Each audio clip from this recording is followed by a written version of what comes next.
Saturday, and what a big Saturday it is here in Season 9 of the SMITE Pro League, and it's the Phase 3 playoffs continued, of course, powered by our friends over at Alienware. Alienware has been with us all year long, still with us here in Phase 3 playoffs, powering all of the great matchups that we've got going on. Everyone back in production, casters up here on the desk, and you at home as well. If you head on over to smitegame.com/Alienware and use code AWSMITE09, discounts on select Alienware gear. So shout outs again to Alienware. I mean, need them for all the players and all the great games that we've seen here this weekend, and of course all the great games that you'll be playing at home. And the games are going to continue to heat up throughout the day today. I can't do it alone up here. Trelly really is with me. And Trelly, we're now at the two-pronged matchup. I'm sticking with it. Maybe you'll be more receptive than Miff was yesterday. Yesterday we had qualification games, the losers of those games in our matches today.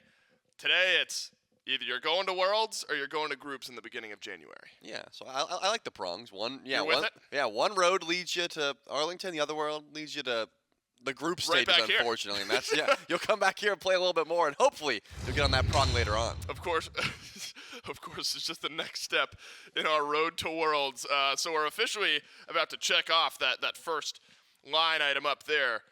With the Phase 3 playoffs. Remember, these will determine the top 4. So tomorrow will all be seeding matches. All 4 of our teams that are playing tomorrow will be in Worlds.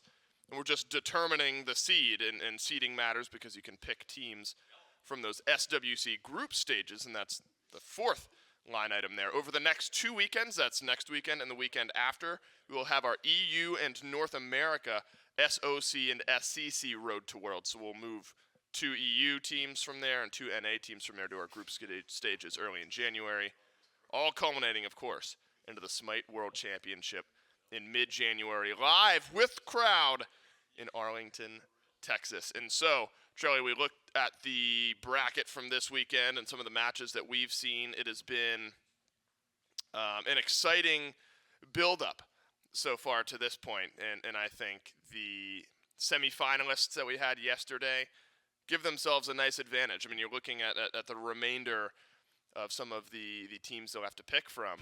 I do think a nice advantage for those top 2 teams, that's the Leviathans and the Kings, pick of the litter come Worlds time.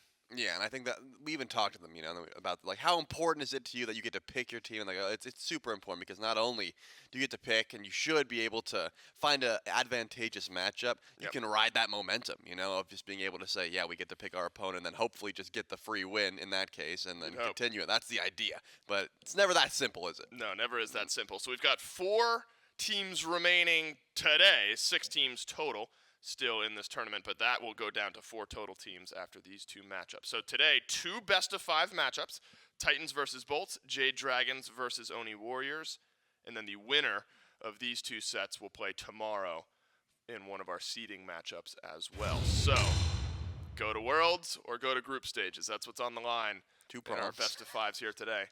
2 prongs, 2 matches, 2 best-of-5s, 2 teams going to Worlds. USA down 2-0 at halftime. There's a theme going on here today, Trelly. It's very, very clear. I'm excited, though, about this one because I think we've seen some good and some bad from both of the 2 teams we've got in our first set here today, between the Bolts, between the Titans. Titans started off their weekend great, did not look fantastic in their set yesterday. The Bolts have built up some momentum, trying to find their consistency once again. Some of that consistency maybe with some new God picks yet again. BaRRaCCuDDa, the ADC for the Olympus Bolts, standing by for the pregame interview. Yeah, standing by here with BaRRaCCuDDa, ADC for the Olympus Bolts. And we had some new picks come from you, at least on our first day of play. The Danzaburou came out there. We expect maybe some newer picks to come out at least today in your matchup. No idea. We'll see what happens in picks and bans.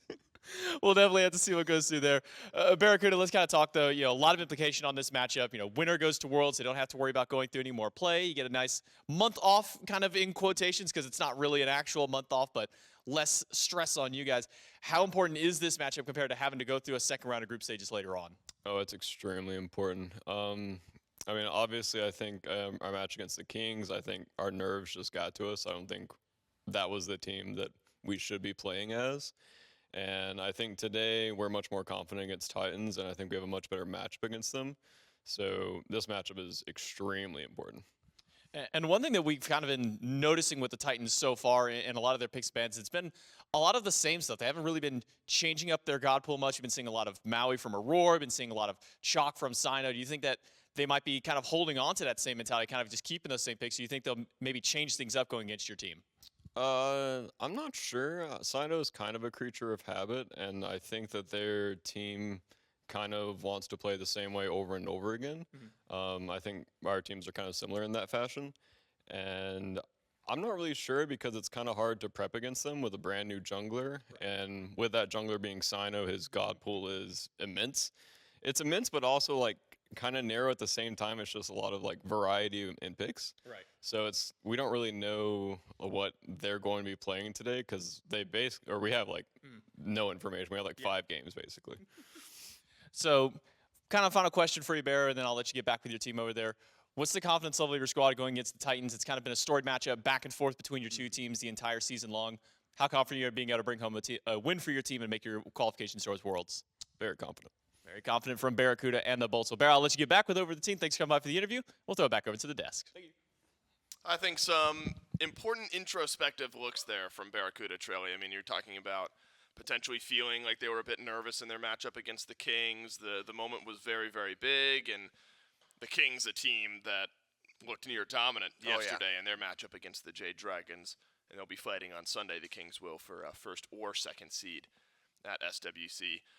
You know, honestly, for the Bolts, this is a great opportunity because they struggled throughout all of Phase 3. Remember, they were on the edge of even making it to Phase 3 playoffs. The Valks had to do some winning. The Bolts, so enough padding that the Bolts built for themselves to comfortably, by the end of it, make it into Phase 3 playoffs.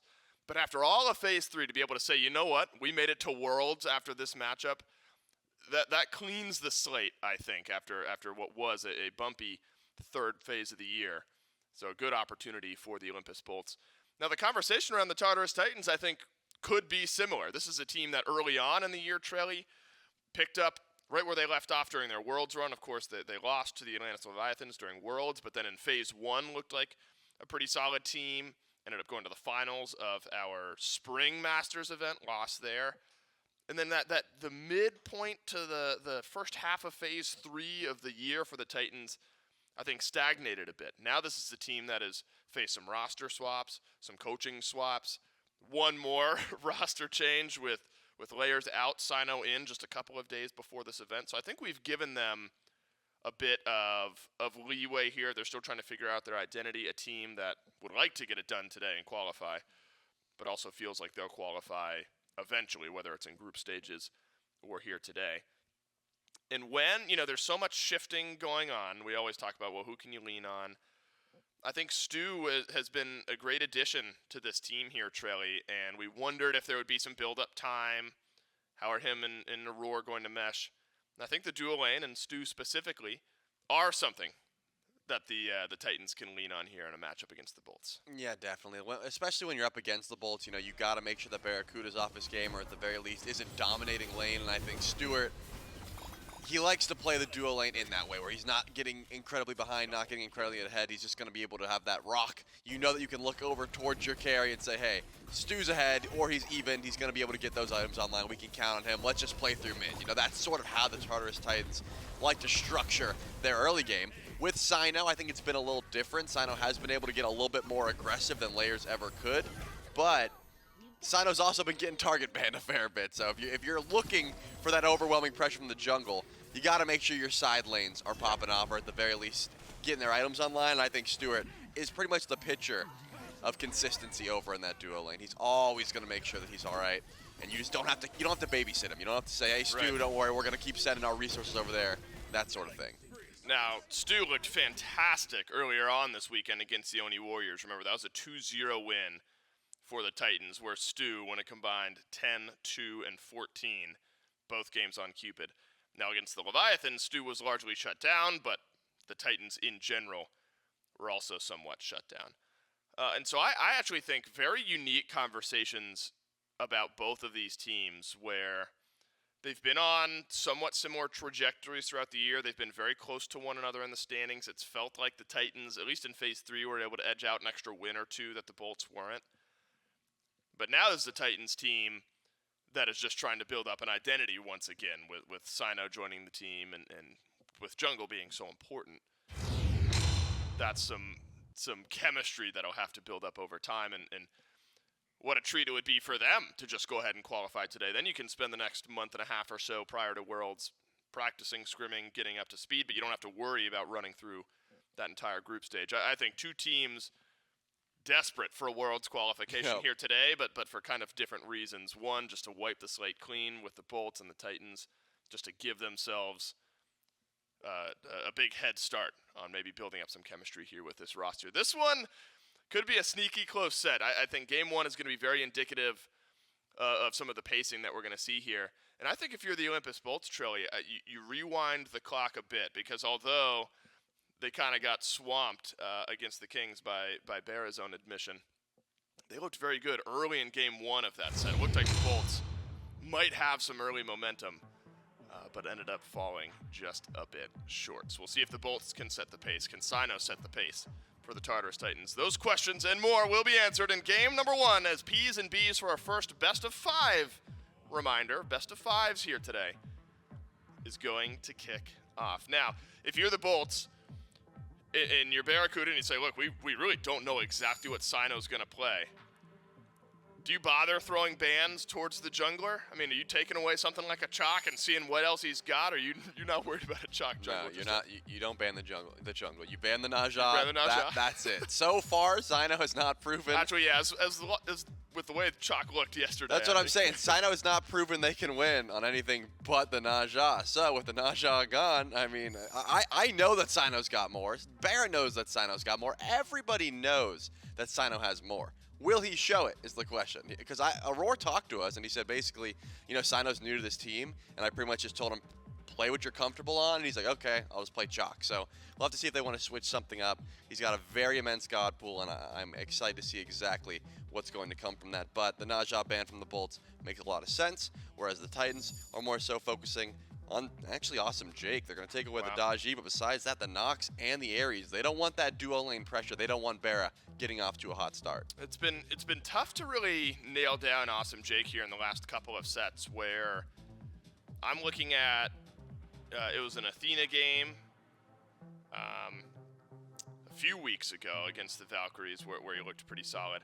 But then it was Ares in game one against the Kings where Jake was able to find a bit of pressure, but then later on in the game continually felt like he was getting picked off. And so I think that's the Titans saying, well, we know that Jake was able to find pressure and lead early on the Ares. We're not guaranteed to get those free picks later on in the game, so let's go ahead and wipe that one away. It's awesome Jake won't get the Nox. Remember, Nox had looked really good for Jake for a little while. The Bolts just struggled to end some games despite having leads. And so Jake catching a couple of bans here from the Tartarus Titans. Now Naja taken away from Cyno. Cern, you imagine that's taken away from Stuart. And then the Awilix as well. So Cyno has not played Awilix in any of his games back here in the Phase 3 playoffs. It's been 3 Chalk games, 1 Naja game, 1 Pele game, and then before that it was a Nemesis game while a member of his SEC squad up against the Wardens. And so Awilix is just, I suppose, Trelly, a known pick that Cyno can perform on. I mean, that's the thing. I think the Bolts were saying, hey, do we ban Yemoja or I guess maybe Maui in this case? And they decided to leave them both open and we'll just let Aror get Yemoja was the call. I'm not sure if it's going to work out for him, but this is one of those times when the Bolts were clearly battling. I mean, that took so long for them to decide on that Awilix. They were clearly battling between two different things there. And you have to think they're just going to grab something in the first pick slot here, and I guess that's going to be the Hades. They want that extra pressure. They want to play through Baskin, and they have been able to do that. I mean, Baskin has been able to get so much pressure for the Bolts since his arrival in that solo lane, and also going to grab the Ishtar. No more first pick Danzaburou for the Olympus Bolts. They want that extra pressure. Hades, last time we saw it for Baskin, 6-0-8 up against the Valhalla Valkyries. And remember, that was an immense set from Baskin up against the Valks at the end of Phase 3, prior to Phase 3 playoffs. Went 6-0-8 on Hades in Game 1, 11-0-12 in Game 2 on Amaterasu. So we have seen the carry type of performance out of the solo lane. Hades, absolutely one of those options for the Olympus Bolts. And I think a lot of Bolts fans probably happy to see a return to straight-up meta picks for BaRRA, especially early on in the draft. We're not using an early pick on Danzaburou, which did see some value for BaRRA, but later on in the game fell off a bit. I think Ishtar, a much safer option. And in game one, you don't want to necessarily swing for the fences just yet, so not ruling out a Danza, but definitely not here in game one for the Olympus Bolts. And then how about a bit of pressure for the Tartarus Titans? They'll finish off their dual lane with a Cupid, very strong with Yemoja, so already sustain.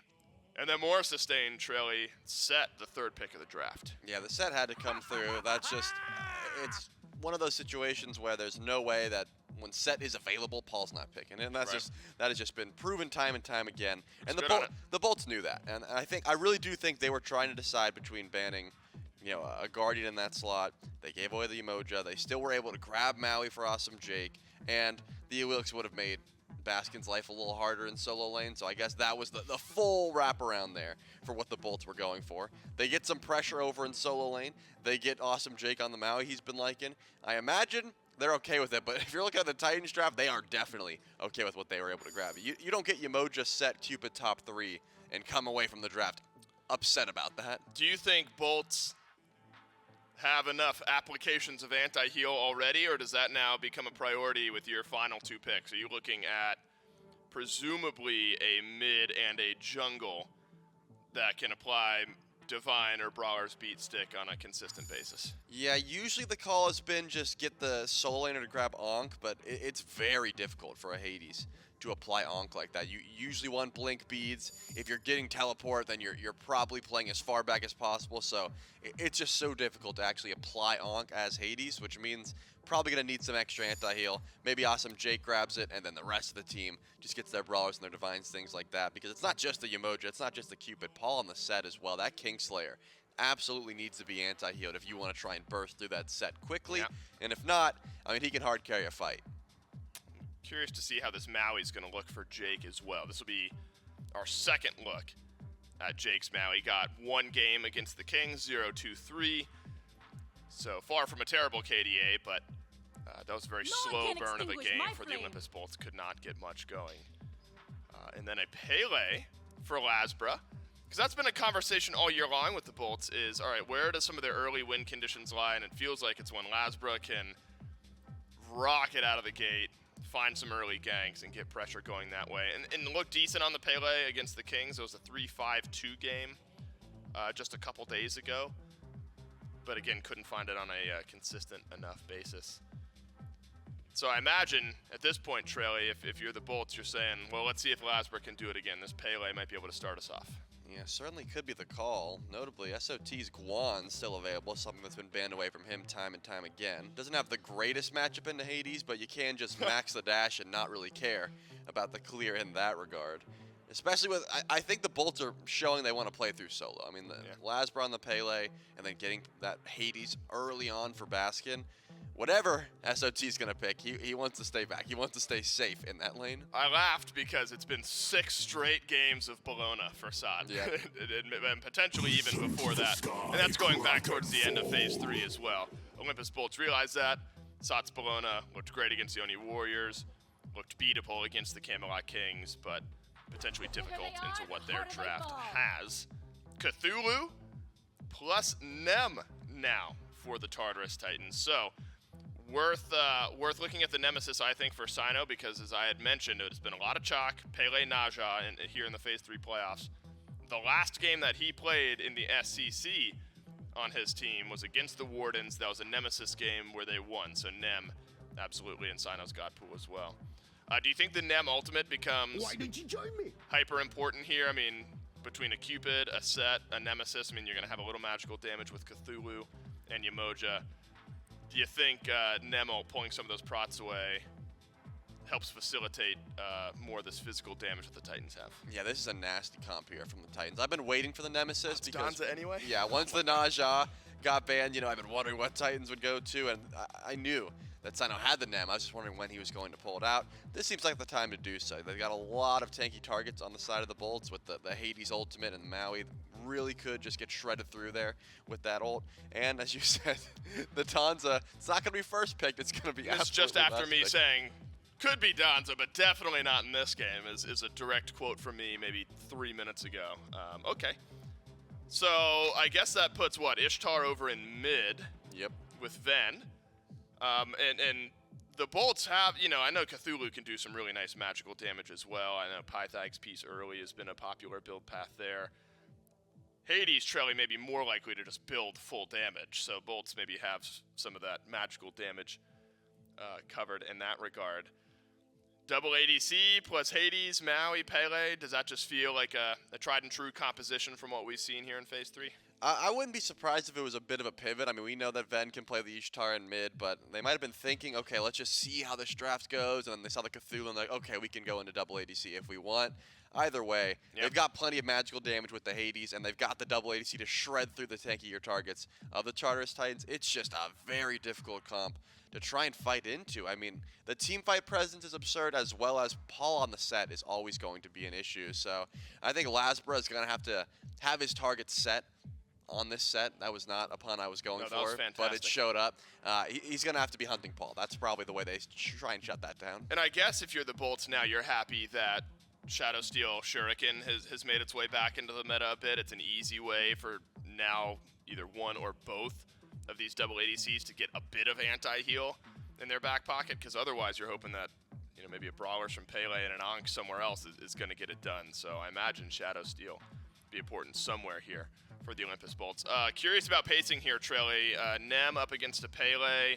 We know LASBRA likes to get active early, and that's where the Bolts can find a bit of their win condition. Nem on the other side, does one outpace the other early in your mind? I think that Pele just has a decent matchup in Nem, but they both have that opportunity to gank even pre-level 5. They don't need their ultimate to get active because of the CC and the chase down they have in their kits. Well, it is the Tartarus Titans versus the Olympus Bolts. Remember, winner goes to Worlds, loser goes to groups. We'll find out who takes the lead early in game number 1. It's a very important Saturday here in the SMITE Pro League. As mentioned, winner of this set, they get to punch their ticket to Worlds. We don't see them until January 13th. Loser, we'll see them the week before Worlds for their last chance qualification. And wow, two teams that coming into this year you might not have expected to be at this point, Mifflin. The runner-up world champions in the Tartarus Titans, the Olympus Bolts, who had been having a strong performance in the early stages. Now both of them face potential elimination from this tournament. And what a set that, or I should say what a composition that the Titans have built together for himself. Feels like the Titans can really go with no wrong here, Miff. Yeah, I like this Titans draft a lot. Having Cyno on something that isn't chalk, already a big +1 from me. This is one that has pretty decent counter matchups as well. We talked about Maui a fair bit in the past, but the primary takeaway is if you want to deal with Maui, when he's isolated, he's got no way to defend himself. Now when he's isolated, he's also going to have no defense either, so long as Nemesis is nearby. Similarly, Cyno can focus Baskin in some of these engagements. If the primary initiation for the Olympus Bolts is going to be a blink into Pillars of Agony, expect Cyno to just drop ultimate, say, hey, all those mitigations that you normally gain are at least slightly mitigated the other way. Make it a little bit easier for Paul to apply some of that damage, or Stu to do it from a range. But that's not to say that the Olympus Bolts haven't got themselves a very strong draft in their own right. I love what they've got. Non-committal fight start through the Maui. You've got double ADC for early objective play. Baskin on this Hades has been a consistent pillar and win condition for the Olympus Bolts as of recent. And I have been loud about my discontent with seeing Danzaburou prioritized so highly in the draft, because we've seen so many teams figure out, okay, well, walls are just really good in this pick. So with BaRRaCCuDDa waiting until last pick, it's not a very contested selection, so he gets his Dans anyway. And now he's got a much better matchup. Doesn't have to worry about a Ymir just spawning a wall every time he wants to hop on that rocket. So I expect Danzaburou to have a much better performance here. We'll see how BaRRaCCuDDa can do with this pick this time around. Now his third game in a row playing this pick. Wasn't the best showing up against the Camelot Kings earlier in the week. We'll see if he can get a little bit better one up against the Tartarus Titans. But also kind of another one of the big problems that came up maybe against the Bolts was Phantom Shell whenever you're dealing with some of the gods like Ymir having to deal with wall. So far, no shell picked up by the Bolts up against the Yemoja, who can spawn the double wall. Let's see maybe if one of the carries, or if Awesome Jake might want to pick that one up later. Yeah, I'm glad that you bring up Relic selection. I think it is an interesting selection for Awesome Jake to move towards Heavenly Sprint. Super strong into Cupid, generally just really standard to go towards that. But when Maui has his maxed out, oh god, you're gonna have to keep me honest on these ability names. The one where he throws out the fish. Mystical Alua is the name, but I just call it the Zoomy Puddle. Yeah, when he throws out Zoomy Puddle, that is 25% movement speed at max rank. That's the exact same as Heavenly Sprint. He's doubling down on this agility style support for his team. Generally, when we talk about Maui, it's, oh, he doesn't have to go Heavenly. He could just, you know, do it in his kit and he can get 2 other relics. This time, Jake probably looking at like Sprint Root. I don't hate it. Maybe he's just really, really concerned about the ability to disengage, especially against something like a Descent into Madness or Fields of Love later in the game. We'll see how it plays out. Purple buff Invade. Aror has Hog, but unwilling to step up into 2 to try and defend that one. So Invade goes the way of the Olympus Bolts. That'll strip that experience away from Stuart and Aror. And then they'll have theirs on their own side to go take care of. Paul back on the set might be the next topic of conversation I want to bring up with you, because this has been a pick that Paul has been an absolute menace on for the Tartarus Titans. It's one that's been so far as banned from the Titans time and time again over the last half of the course of Phase 3. Do the Bolts have the tools to try and deal with this set once we start getting to some of these mid, even late game team fights? Set mid is at its best when he's in a matchup that is allowed to just bully, where you could jump on a Vulcan or an immobile mage or something along those lines. I think Ven on Ishtar is going to have pretty decent fight back potential as LASBRA closes gap on a Cyno, connects the Pyroclast, so Blink no longer available. I thought maybe we'd see a full-on initiation after that from LASBRA, close gap with the Volcanic Lightning. You'd already dealt with a Blink, so you know he's not able to really escape that situation. You've got the level 5 advantage, but instead, Laz lets that one go. Catch and release. And it was level 5. Now for Cyno. He's had his opportunity to level up there. Kind of going back. Whoa, Landfall pull into a Roar. Roar in danger, can't get to the Riptide. The rocket fires off, but block. a good block by Stuart. Make sure that Aurora will live through that one. Great CC chain by Jake to not only yank Aurora in, but BaRRaCCuDDa help continue the lockdown. I mean, the Olympus Bolts played that as well as they could have. I don't think there's anything more they could have done to secure that kill for themselves. Perfect CC chain. You utilize the passive from Maui very, very well. Aurora didn't have Relic available and was also sitting at level 3, so not much he could do to defend himself, but a phenomenal positioning from Stu. Make sure that Aurora is able to make it out alive. But you don't come up completely empty as the Olympus Bolts. You're forcing Aurora back to base, so he misses out on an entire wave of experience. Means that it's going to be a little while till he's able to match the efficacy of Awesome Jake in some of these team fights. Jake might just straight up get his ultimate back before Aurora gets his first one. We'll keep our eyes on the timer for that side of the map there. Cyno waiting for his chance to go back to base, maybe finish up that first mace, whether that be for some extra cooldown or just some extra damage and anti-heal potentially. We'll keep our eyes on there as well. For Paul in this set though, I think that to me is always a treat to watch. I mean, Paul in the past, you know, I've been watching Paul ever since his days up in the SCC, coming right out of whenever he was playing into the console and into and whatnot. And a lot of picks he used to go to back then were things like the Habwa, the Freya, the Hell were kind of his big picks, even the Uller and Chronos. My God, he had such a weird god pool back then. But he's been changing it up over the years, and now it's kind of phased some of those ones out. You think of the Morgan kind of being a big one for him. The Scylla was such a primary pick for him at one point as well. And now it feels like this set is slotting in perfectly for Paul's play style.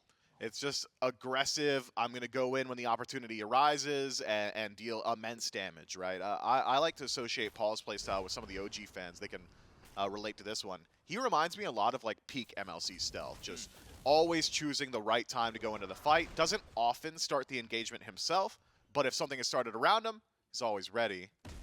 BaRRaCCuDDa thought maybe Jake would be able to get the jump on a Stu. Stu aware of it. Spots Jake on the ward, disengages, costs BaRRaCCuDDa his ultimate. But it's still a level lead for the Danzaburou. He's not necessarily completely reliant on that ultimate to deal with, I don't know, Fields of Love or something along those lines. So BaRRaCCuDDa doesn't really suffer too much here, so long as Cyno doesn't make a rotation. Now, Nemesis could make that a big deal. It really feels like, at least in this game so far, Jake is just playing the keep Aurora out of any lane possible, kind of strip that farm from him. We saw Aurora rotating over towards mid. Jake walks over at him, says, no, don't come to mid lane, go somewhere else. Jake then walks over to left lane, says, hey, Aurora, why don't you come over to left lane? We're bullying your buddy Stu over here. And has now once again blocked Aurora out of more experience. Just feels like Aurora can't get any farm across the map this early game. I think Auror's actually made an active decision to allow Stu to solo farm a bit more, whereas BaRRa's had a split with Jake. Speaking of BaRRa, loses out on this auto trade, and Auror's made the rotation as well. This could be trouble. Cyno on the top side of the fight. Ultimate hits Jake. BaRRa stuck inside the wall. And first blood of game number 1 goes to Stuart on the Tartarus Titans. And that's exactly what I was talking about. I mean, just from this one play, Stu, who was an entire level down not 30 seconds ago, now has a level lead, and the experience difference comes from Jake, who's sitting now at level 7, Aror, who's been hovering in the jungle, allegedly just held back by Aror, sitting at level 6, but Auror's not the one that needs the experience. You're trying to feed your ADC. Aror does get a trebuchet for his team. some help. Yanked back out of the Riptide by Jake. Should go down here with the damage from LASBRA. That will be enough to bring down the support. So return kill now for the Bolts. But it cost them all the offerings in their trebuchet, and it cost them quite a bit to get that kill too. Yeah, I'm not certain that I love that call from Aror. You gotta know that the Olympus Bolts are hovering nearby. Ven very easily able to rotate towards that fight. LASBRA already on this side of the map. How many offerings did he even grab? He got a couple. So perhaps some value. When we talk to supports in the past in interviews, they always say, look, if I'm getting 2, I'm feeling good about dying, especially in the early game. And Aror is a huge proponent of just getting active on map. So I'm certain he's not too concerned about it. Primary loss, though, not just Auror's life, it's the relic. You lose out on your shell for the next 2 minutes, could be an opening for the Olympus Bolts. I mean, you dial back to the kind of the beginning of Season 9 when they were even more valuable than when they were, and we talked to supports and say, man, our job for the first, 10 minutes of the game, in for flowers, bro. In for flowers. They'd die for Get one. those offerings up there. It doesn't matter if we get 1. As long as we get something, that's worth it. Obviously, those have been tuned down, so they're not nearly as valuable as far as the gold and XP that you got from them. Now it's more so just getting it so you can have that trebuchet, but still seems some supports have that on their mind. Flower steals are still important, and so are kills. Maybe one onto Stuart. Rocket sent out by BaRRa. Will collide with Stu. Early beads, but early beads won't save from all of that damage that Laz and BaRRa have. Man, Stu can't catch a break. They have been sitting on his lane. The Olympus Bolts, BaRRaCCuDDa, Jake, now LASBRA making the rotation as well. Stu struggling to just step up to his own wave. Probably needs a couple more wards to prevent that situation from happening once more. I gotta think, though, if I'm the Olympus Bolts, and even Trelly had brought it up on the desk, you want to deal with Paul in mid, who's been free farming for the most part. This set, now full stacked on the Transcendence, could become a problem a little bit later on. But making sure that BaRRaCCuDDa at least remains even, pretty important as well. Make sure that maybe you have an out back in. There it is. Maybe that's how you deal with Paul. But unfortunately, nobody can chase him over the wall. How about you block off the path for Cyno? Can't dash past the island, and Cyno caught inside the pillar. It's Baskin to come up with the kill. But SOT up in Descent into Madness, getting a lot of damage returned back with a roar, but not quite enough to close out one of these kills just yet. Needs a little bit of extra help. But Awesome Jake is going to be able to walk away, and so are the rest of the Bolts. Yeah, I wonder what's going on with Cyno there. That dash seemed a little bit strange, didn't it? Dashes twice into the wall. And the second dash was a decision. The wall was already there. Maybe just thought there was a bit more of an opening than there really was. Gets caught out immediately afterward from the 4-stack of the Olympus Bolts, who all are able to make their way out of the disengage. Clean stuff from them. Paul taking way too much damage early in that fight. Wasn't able to get involved with the initiation from SOT. And the Olympus Bolts make out like bandits in the night with a slight gold lead as well. And I mean slight when I say it. That is like a minion. Yeah, 100 gold, but 1,500 XP for the Olympus Bolts. That's big. This trebuchet is not going to get too much value on the left side. It'll keep BaRRaCCuDDa busy for a moment, but he'll be able to clear that one out with minimal damage done to his tier 1, while Stuart rotates his way back in. And this is kind of tug of war between the lead and the duo lane for their hunters. It was BaRRa up earlier, then Stuart gets a nice kill and able to come back up and get the lead. Now it's BaRRa with the 1-level lead back up yet again, and the Tartarus Titans with a Pyromancer to try and add back, but the response to the Olympus Bolts, if you rotate 3 people to a Pyro, we'll rotate our 3 over to a Gold Fury instead, and even out with the objectives. Tartarus Titans, though, getting aggressive on map. LASBRA clearing the red buff and slowed down. Disengage clean. The Titans gotta play safe here. They heard that Gold Fury fall down, so they know there's some reinforcements in the wings. The Olympus Bolts confirm their buff. They get the larger of the 2 neutral objectives, and they disengage cleanly. I'm keeping my eyes on Baskin here, though. He's got teammates nearby. If they can catch Paul, that'd be huge. Ooh, that hook just off the mark from grabbing Paul. That could have at least kept this set at bay for a moment to maybe try and set up for Baskin, but a quick little back step there by Paul means he'll avoid that and be able to go back and clear up his red instead. And Paul has been able to get a lot of this free farm, still sitting one level up over Venenu, even with the objectives trading out there. Hasn't really been much of an answer for Paul so far. Got his beats earlier at a mid-camp team fight, but no real chase down up onto the set just yet. I mean, he hasn't made too many risky plays since then. For the most part, walks up to waves, skewers, walks into the jungle, takes whatever's available there. I imagine we'll see Paul head back to base shortly, get that secondary relic, and then you're feeling a little bit more, I suppose, optimistic in your set's ability to just start up these engagements on his own, or even potentially look for some 1v1s up against Ven, or rotations towards BaRRaCCuDDa. If I'm Paul in this position as of now, I'm thinking about maybe starting to rotate towards that duo lane. BaRRaCCuDDa's been playing very aggressively. I mean, you can see him on the map now, closer to the enemy tier 1 than to his own. And that's generally the MO of Danzaburou, especially one that has a lead. We've talked about it on release. It's, hey, when I've got my lead and I've got a crit style build, I'm going to hit you with the rocket, I'm going to hit you with the auto, and you're just going to deal 100% of your enemy's HP bar every single time, so long as they haven't got their relics. Stu fortunately does have both of his available, but for how much longer if BaRRaCCuDDa maintains this level of aggressive play? Which is a little uncommon from what we're seeing from Barra. Barra's normally the sit back, play very safe, farm up till late game, wait till the team fight style of play. But kind of as of the last couple of weeks, and especially this weekend, we've been seeing BaRRaCCuDDa play a lot more aggressively, whether it be just because of the nature of the Danzaburou pick, or maybe trying to change up the play style a little bit of the Bolts. Because remember, the Bolts have struggled a lot this phase, Mifflin. I mean, only finding, I believe, 4 or 5 wins throughout the entirety of this phase, and the majority of those came in the last couple of weeks of play for phase number 3. It's been a struggle for the Bolts to try and find some of that new identity for themselves after losing Haddix, but seems the Bolts are finally starting to settle in on it a bit more. And Baskin has been a great replacement, I think. Has slotted in very, very well. His individual performances have just been heroic for the Olympus Bolts. Objective steal, shot calling, starting up team fights has been very, very consistent. Baskin has only ever impressed in his entire SMITE career, and anyone who expected him to do anything less coming back into the SPL, I think, has been a bit disappointed in their own projections because Baskin has been playing that well. Tartarus Titans able to step up, steal away a purple buff, make sure that Stu at least isn't falling too far behind. BaRRaCCuDDa reestablishing that 1-level lead. But not much action on map. Not until these POIs respawn, these new true objectives. Primal Fury, Pyromancer, I think going to be the dictators of the next team fight when those are available. That's when both these teams are going to look to skirmish on map. So until then, it's all about scaling, and both teams scale very, very well into the late game. But I don't think either side should feel so confident in their ability in the team fight to say, hey, if we just AFK for the next 10 minutes, it's fine, so long as we can group up as 5. I feel like both of these drafts have got a whole lot of potential in the 5-on-5. And also just a whole lot of DPS on these objectives. I mean, double Assassin plus a Hunter for the Tartarus Titans for the brunt of their damage, and you throw the Bolts who have double ADC plus a Pele to throw some extra out there. Feels like either of these teams left alone for even just 6 to 10 seconds on objective will take those pretty easily. So maybe try and go for an early pick to set up for one of these ones. About a minute left till both Pyro and Gold Fury spawn back in. Remember, those were taken within moments of each other. It seems the Bolts are going to try and establish some vision, at least around the Gold Fury pit.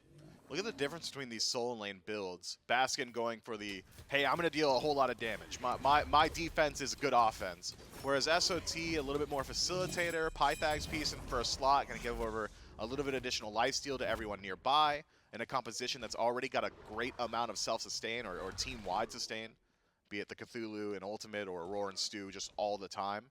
And when I look at the builds on the Olympus Bolts, you've got a bit of anti-heal. Shadow Steel going to be doing a lot of the work. Brawler's Beat Stick for LASBRA, but no standard mage means you're lacking Divine Ruin. No Ankh pickup just yet either. I am very curious in Awesome Jake's second relic selection. If it's not Ankh, I'm thinking the Tartarus Titans, they just got away with I suppose, robbery in broad daylight, man. I mean, it is wild. Yeah.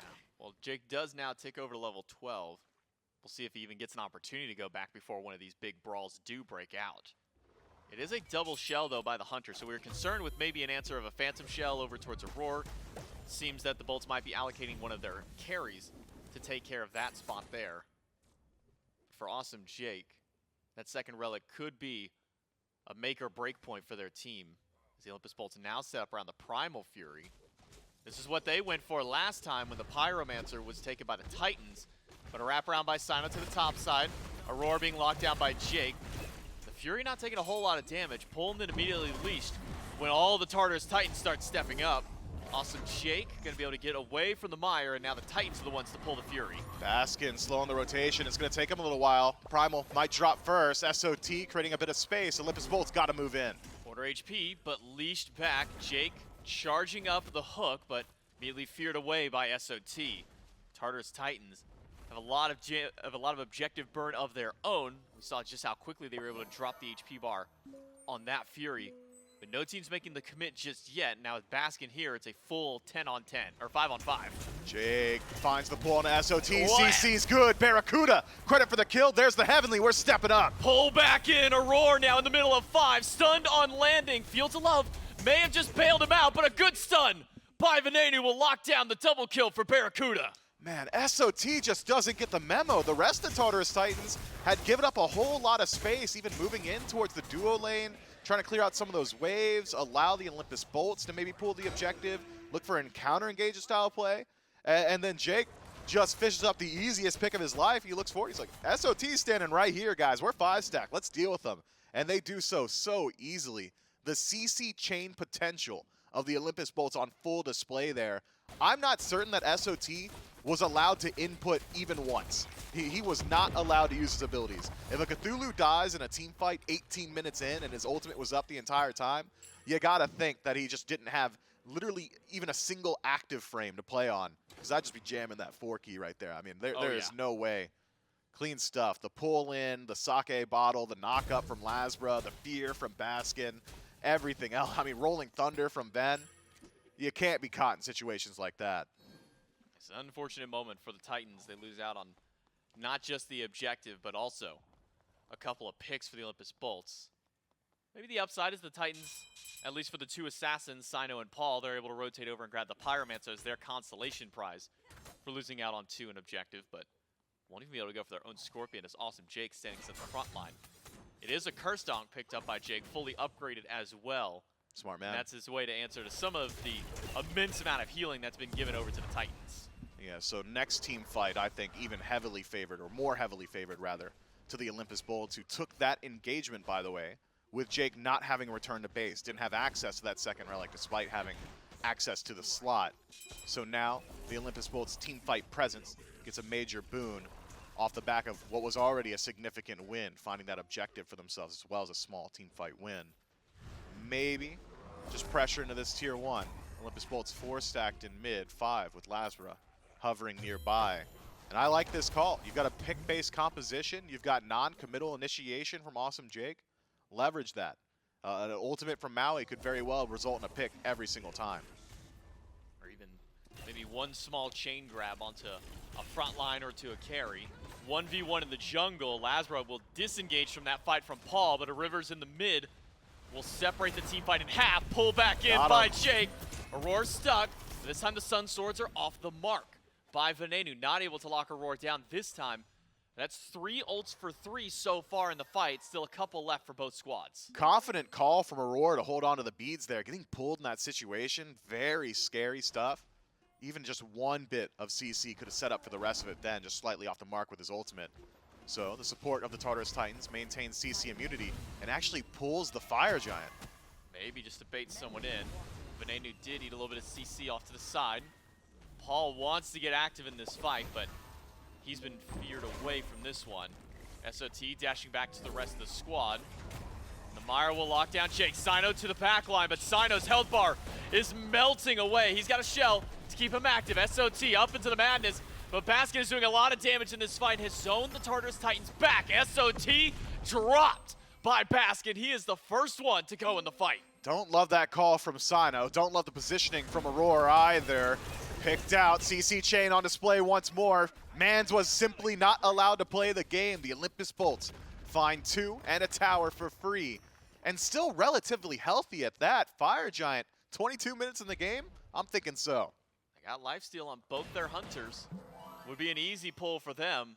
Stuart will back away. Paul, the only one within range to do anything, and Well, he's going to be the wiser one and decide to step away from the Fire Giant. That one goes down to all 5 of the Olympus Bolts. Man, the Bolts are playing so well right now. Concise calls, great decision making. The early pacing in this game goes well for them as well. Just positioning around the duo lane, playing through BaRRaCCuDDa. Jake's performance on this Maui has been admirable. I don't think he's really missed at too many abilities either. Great stuff.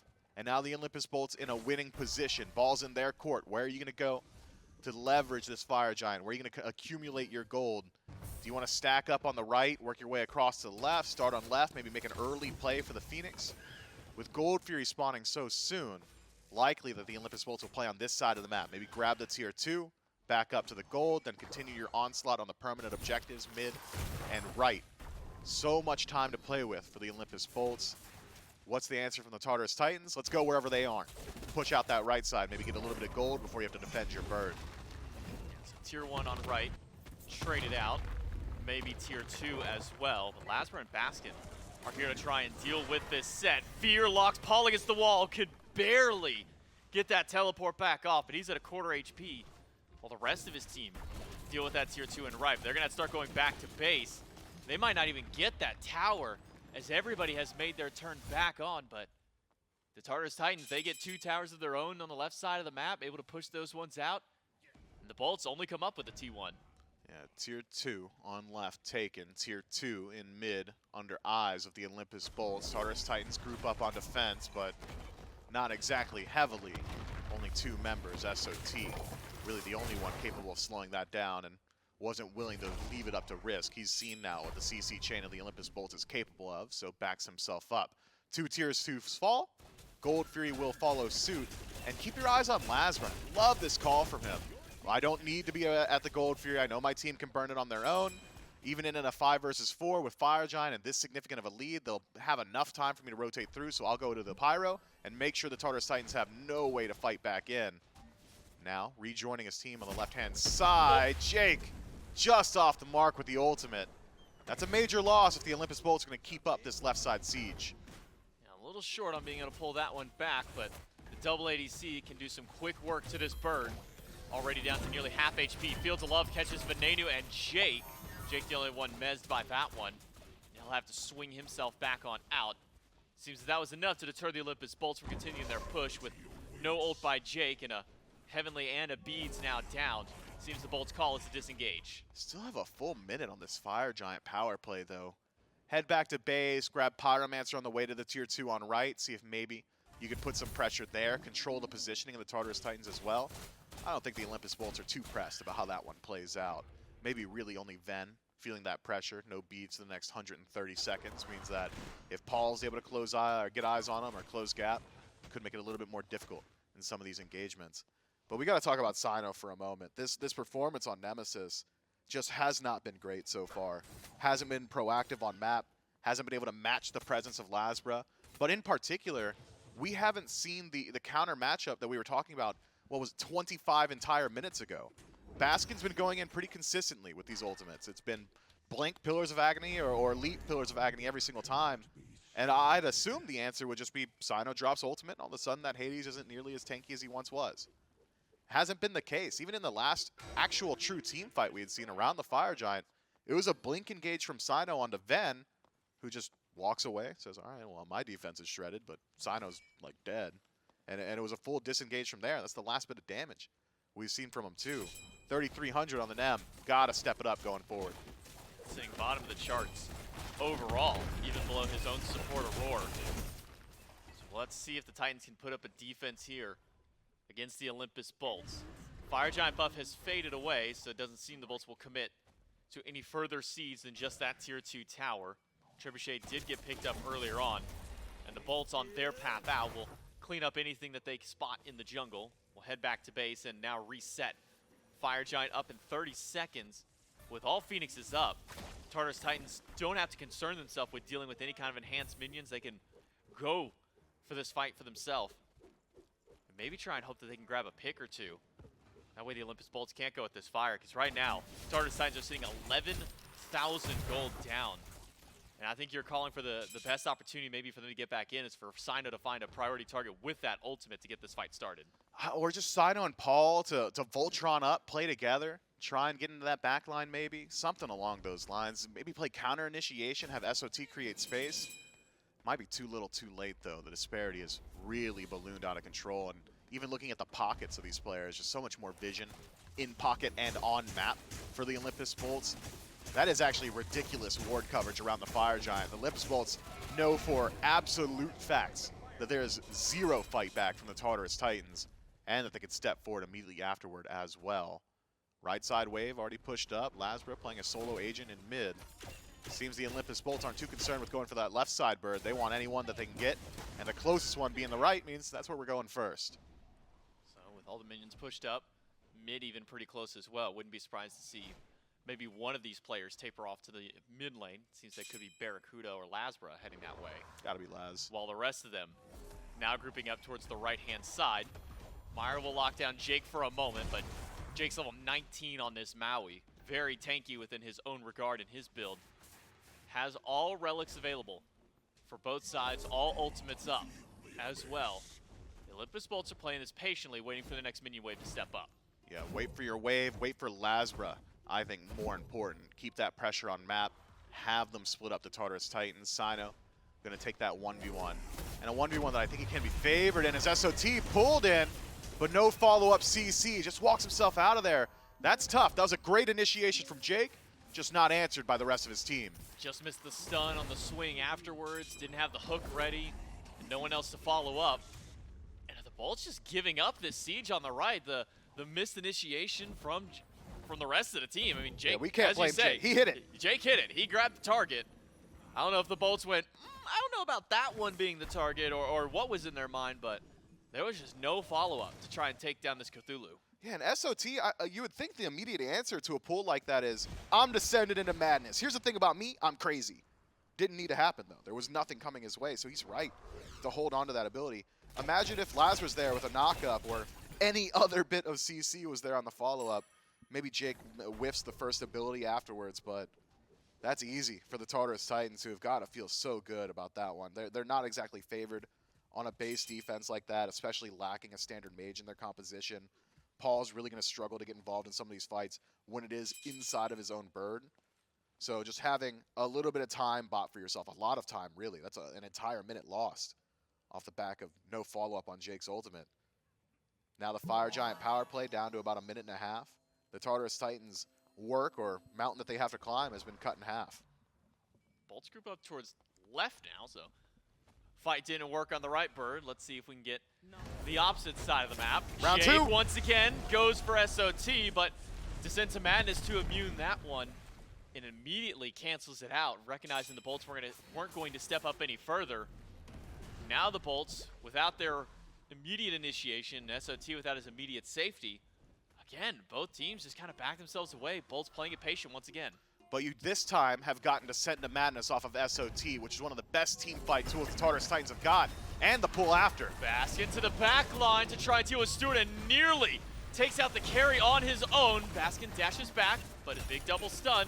Wow. Locks him in. Riptide keeps Baskin locked down as well, but a quick Heavenly will get the team out. LASBRA has got to use his ultimate to disengage from the fight. The Bolts started that fight, nearly KO Stuart, but now it's the Bolts who are backing away. Aror went psycho on that defense, man. Just locks down Baskin for such an incredibly long time. I had thought Baskin had gone in, done 80% of Stu's HP, and was going to walk out for free, but a double stun from Aror into a double Riptide at that. Keeps Baskin around, drops him low. You wouldn't believe it looking at his HP now, already fully sustained. But the Tartarus Titans have defended the base once more. Fire Giant power play, that's about it. That's all we can expect from the Olympus Bolts in this rotation of it. Instead, head back to base. You still got a gold lead, which means you should still have a vision lead, so long as you allocate that gold towards. But the Tartarus Titans, I think, in a position this time around where they'll be willing to step up to the Fire Giant, keep it a little bit more interesting. We're starting to kind of run into one of the problems that the Bolts were having a lot of this phase, even in their match just against the Kings. It's just been this struggle with sieging. The Olympus Bolts have gone into the depths of 40-plus minute games where they're trying to siege 3-4 times in these, and all that's done is buy time for their opponents to build up more items, get themselves closer to being even in a sense. And then all it takes is one fight and the opponents end up pulling through. The Tartarus Titans, great defense from them to maintain against the Bolts, but how many more of those do they have in them? How many more sieges do the Bolts have them at this point?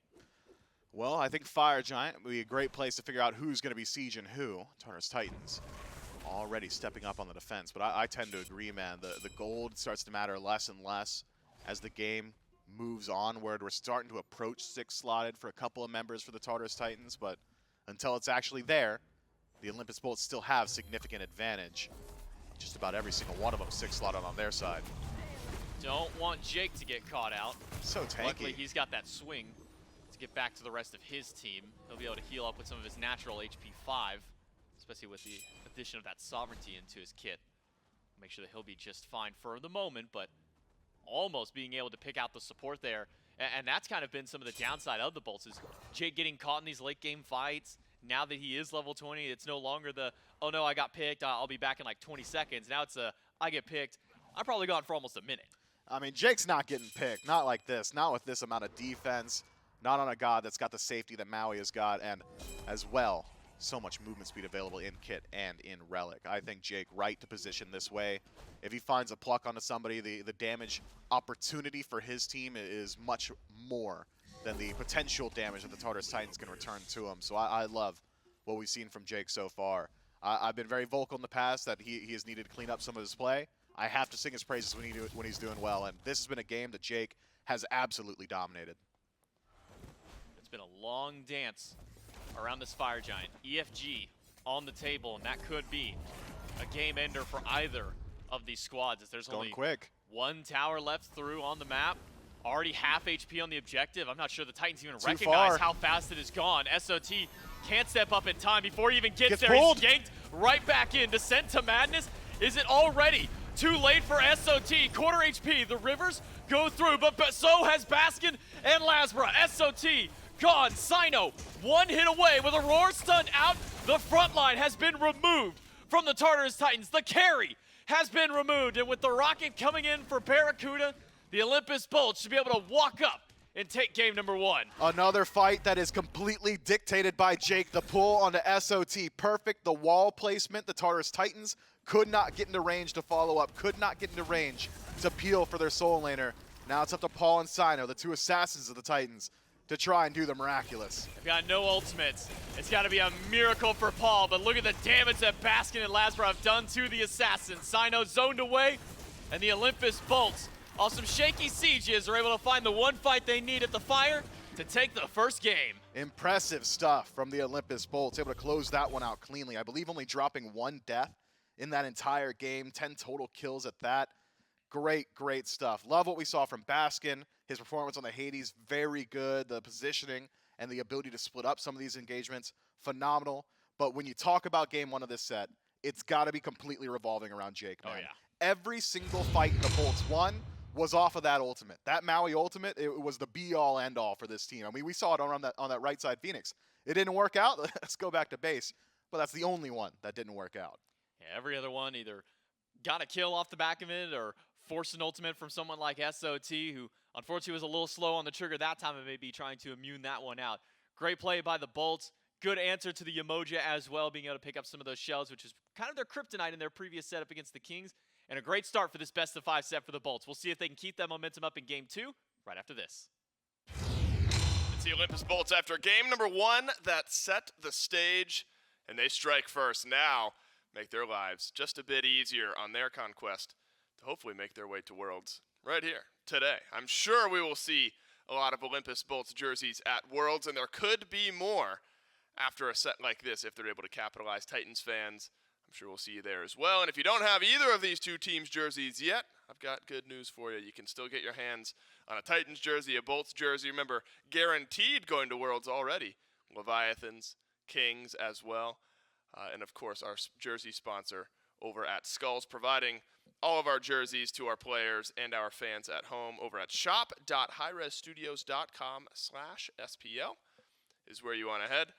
And these new look jerseys all look amazing. They're going to look awesome at Worlds, on our players and on our fans as well. And you know what? You might need to pick up a second one, because here's the tech. You buy a jersey that you're going to wear, then you buy a second jersey and just get all of the players of that team to sign it, and then you frame it and hang it up. There's your tech. You're welcome. Of course, brought to you by our friends over at Skulls. And so after game number 1, Bolts fans and the ones that have their Bolts jerseys feeling mighty fine about what they saw. Figured they might be able to find some pressure early, and they did do that. Trelly, the Olympus Bolts really begin this set off on a great foot. I wondered which team would really be the one to set the tone. Felt like the Bolts, never much in question here in game 1. I'm happy because we finally got to see what the Bolts have been trying to do with this Danza. I mean, Bear and Jake were able to combo super well. The Maui into the Danza, the CC lockdown they had, as well as the Rocket to chase down these kills. It seems to me like this is probably what they've been going for from the start, but finally it was able to actually work. You get off to a great start over in duo lane and then continue combining for these team fights. There was a lot of great setup from Awesome Jake on the Maui and Baskin as well. These rotations from the Hades were pretty much exactly what you'd be expecting from your solo laner. I think that the front line of the Tartarus Titans were just not able to keep up. And of course, I was a little bit worried about Paul getting the set. You know, it's a pick that he really likes to go to, but vastly dealt with. I mean, Paul really wasn't able to get too active. He did good damage, good poke, but was never really able to commit to a fight after the beginning of the game, just because, you know, the Bolter is playing so cleanly. Yeah, I mean, the Titans were not able to do what they wanted to do. They weren't able to dive forward. I think Jake may win my MVP here for game 1. Oh, yeah. And so I think it's important when we're going to give a player a shout for having a rough stretch of games, and I think that's what happened to Jake up against the Camelot Kings. Got to give him a shout out when they perform. Jake at 0-0-9 knocked it out of the park here. Only was not a part of 2 of the 11 kills that the Olympus Bolts found here this game. Baskin and LASBRA combined very nicely. 1 single kill for the Titans. That's on to BaRRaCCuDDa. That's Stuart. And you were talking about how Paul was largely mitigated, Trelly. Paul goes 0-0-0. The set found some poke damage with the skewers. 13K, not too bad. Got in every once in a while, but mitigated completely. And I think a 0-0-0 on an assassin shows you that Paul just never really felt comfortable fully diving in and committing to that set play style. And so, the dynamic that was at play coming into this set, and what I was curious about was, okay, the Bolts did not look good against the Kings. The Titans looked good earlier on in the weekend against the Warriors, and then largely swept aside in the matchup that we saw them against the Leviathan. So which of the 2 teams just had an offset? Which one is going to bounce back? At least in game 1, it's the Olympus Bolts. And I think the Titans were hoping to survive some of the early games, scale up nicely into the late. Didn't necessarily get blown away in the early game, but I think the Bolts just found way too many picks too often. And Maui, a good look for Awesome Jake. Remember, it's something that Aror's like to play as well. So P's and B's for game 2 may have Maui slightly higher prioritized. Now, another concern here, Trelly, I think is Cyno's pick, because the Chalk we've seen a lot of. Naja consistently banned out. It's going to get banned out again here by the Bolts. So then we go down to the Nemesis, and Nemesis was bottom damage in the game for like 20 minutes, and I think only ended above 1 or 2 of the sports. And so I think figuring that out, again, we've given them a little bit of leeway, but figuring out what Cyno's going to perform on, if you want it to happen here this weekend, Titans got to figure it out quick. Certainly do. Looks like the Titans are going to switch up a bit and ban out Baskin's Hades as opposed to that Ares from Awesome Jake. So just the knocks they're worried about, they are going to let that one through. And the way that Jake was playing the Mao, you'd think they don't care too much about it. And they're going to continue that trend. They're going to give the Titans the Yemoja, the set, all those other things, but ban away Paul's Hell and his Vulcan. They're more so worried about those burst mages rather than the diving assassins, or in this case, the massive setup that Yemoja can bring. I wouldn't be surprised though if it's just back. I mean, they don't have to pick Maui here because the Guardians have already been selected for the Titans, but in their top 3, the one thing they do have to switch up is they can't get Baskin's Hades. Yeah, you're definitely, and Hades was super important to that composition. Remember, opened you up. You had your magic damage there, so it opened you up to feeling a bit better about double ADC. Might have to change now for the Olympus Bolts. So you don't have Hades, so a more guaranteed magical damage dealer out of the solo lane. You are doing a lot of physical damage if you do stick with double ADC, the Olympus Bolts, not concerned. Cernunnos this time, plus the Ishtar. Now, Danzo was an option, but that's something the Titans could have potentially been aware of, during their second wave of bans, taking that one away. And so, an early showing, Trilly, of double ADC. Do you think that is an easy now read and pivot from the Titans, or is double ADC not that easy to counterpick against? It's certainly not easy, but I think, it's been around for so long now. Every team knows how they'd like to play against it. In this case, I'm curious what Paul goes back to. That's what my eyes are on. I mean, obviously, Stuart has liked this Cupid, so that's no big surprise. The Yemoja and the Cupid bring so much extra healing, sustain, that sort of thing, and their team fight presence is real solid. But Paul's pick is what I'm curious about, right? Because he went to the set, something he's very confident on, and then was vastly mitigated. Is that something he wants to go back to? It looks like, at the moment, not concerned. They want to grab that Bellona, possibly, before it gets banned, like it did last time. The Olympus Bolts were smart, but SOT said, hey, if you're going double ADC, I want to make sure I'm grabbing that before the second wave of bans.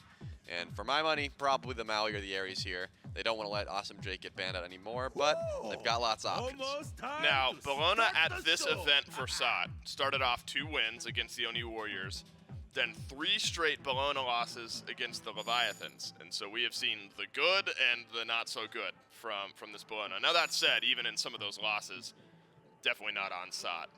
A 2-2 game in a loss against the Leviathans. I think SOT still had some really nice performances, but certainly not the one spearhead requirement win condition for this Titans team, but a step in the right direction. Maui felt a bit like that, though, for the Olympus Bolts in game number 1. They'll get it back here. And you're spot on there, Trelly, realizing Yemoja's taken by the Titans. Bolts can wait on their Maui pick a little bit later, but probably would have been a Maui ban by the Titans if it was not selected in the top 3. Paul still needing his pick is going to eat another ban here. So the Hell, the Vulcan, the Scylla, and the Morrigan all banned away from Paul, whereas Tyr and the Athena both taken away from Baskin. We've had plenty of conversations over the years, Trilly, of how worth is it to ban out Paul? The Bolts say, all right, we're going to take away at least 4, but you better believe his 5th pick is still just as good. Yeah, I would say so. The Titans are very much so looking towards getting rid of Baskin's picks, though. I think him taking 3 bans could make him dive a little bit deeper into the God pool. But that still does leave some options open. We're seeing a Chronos hover, which would be very interesting.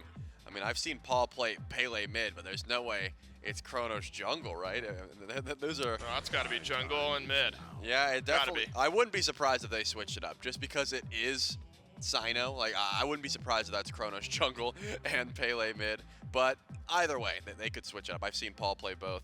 In this case, though, I want to see what Baskin goes to try and counter, because it looks to me like the Titans are doing the same thing they did in game 1. No early pressure. They're going for late game.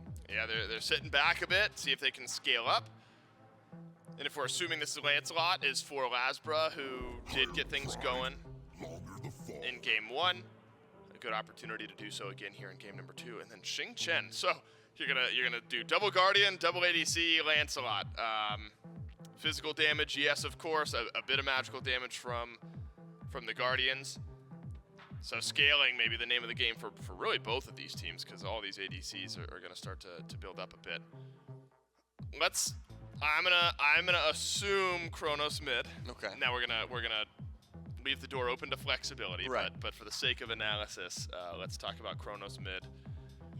Is that a susceptible lane in your mind? I know the rewind at level 5 is sort of a bailout, but would you like to see some pressure there?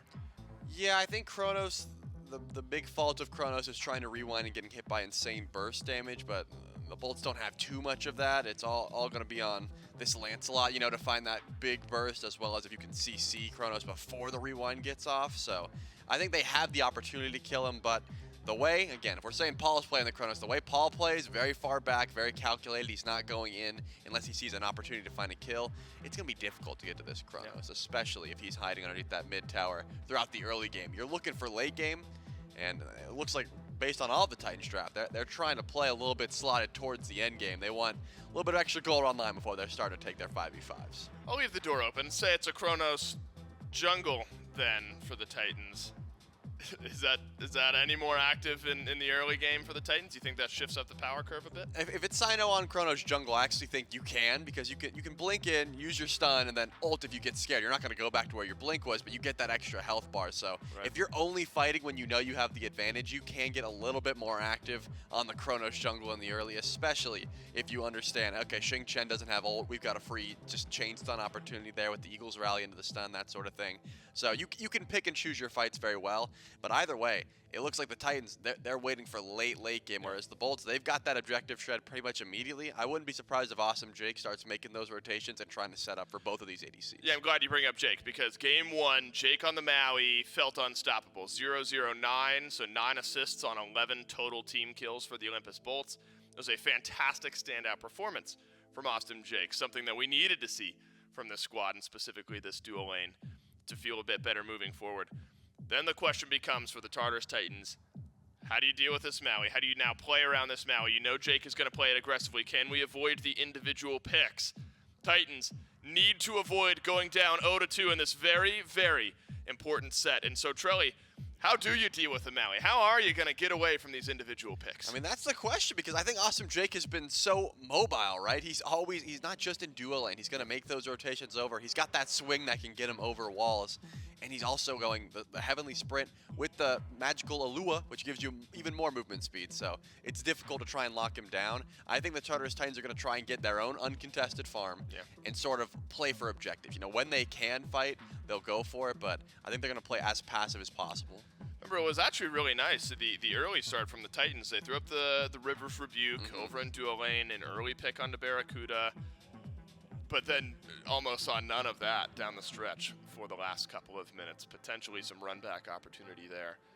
You know, I often look, Trelly, at game 2 as the most important in these best of 5 sets. I've certainly asked you this before. It's been so long since we've had best of 5s. You and I agree. I believe we do agree. Mifflin was the one who disagreed with us, and he's given us his reasons. But yeah, I think this can very much set the tone in a game 5 set. Yeah. I think that, you know, if winning this game, let's say you're the Titans, you stop the Bolts' momentum, right? You stop in their tracks, and then you want to take that. But if the Bolts win out game number 2, it's very difficult to try and stop a 2-game loss. Look, I'm starting to look too far forward here. I think the Titans have a fantastic chance to rebound after a very difficult game number 1. But you have an 0-3 best of 5 set against the Leviathans yesterday. Right. You know, if this one goes to the Bolts again, if the Bolts are able to shove pressure, capitalize, win a game, now suddenly you've lost 5 individual games in a row. You're talking about a necessary reshifting. Game number 2 between the Bolts and the Titans just around the corner. We're going to take a quick break. Stick around. We'll be right back. Hello, everybody. Welcome back. Apologies for the delay, but we do have an answer to the situation. As you can see, we are jumping back and making a full remake of game number 2. At the time of the instance crash, the Titans did not quite meet the conditions required in order to be awarded their auto win. So because of that, we are doing a full remake for game number 2 between the Titans and the Olympus Bolts. And that's where we're jumping in at the situation right now with that full remake for these 2 teams. So game 2 will have to be replayed between the 2 squads. Just start over, run it back. Olympus Bolts, best of luck. You realize what happens when nothing happens for 15 minutes and you allow the Chronos to spool up the entire time. Keep your eyes on the Bolts. Things need to change, clearly. If the pace is anything like we had seen in game 1, the Tartarus Titans are just going to dominate once more.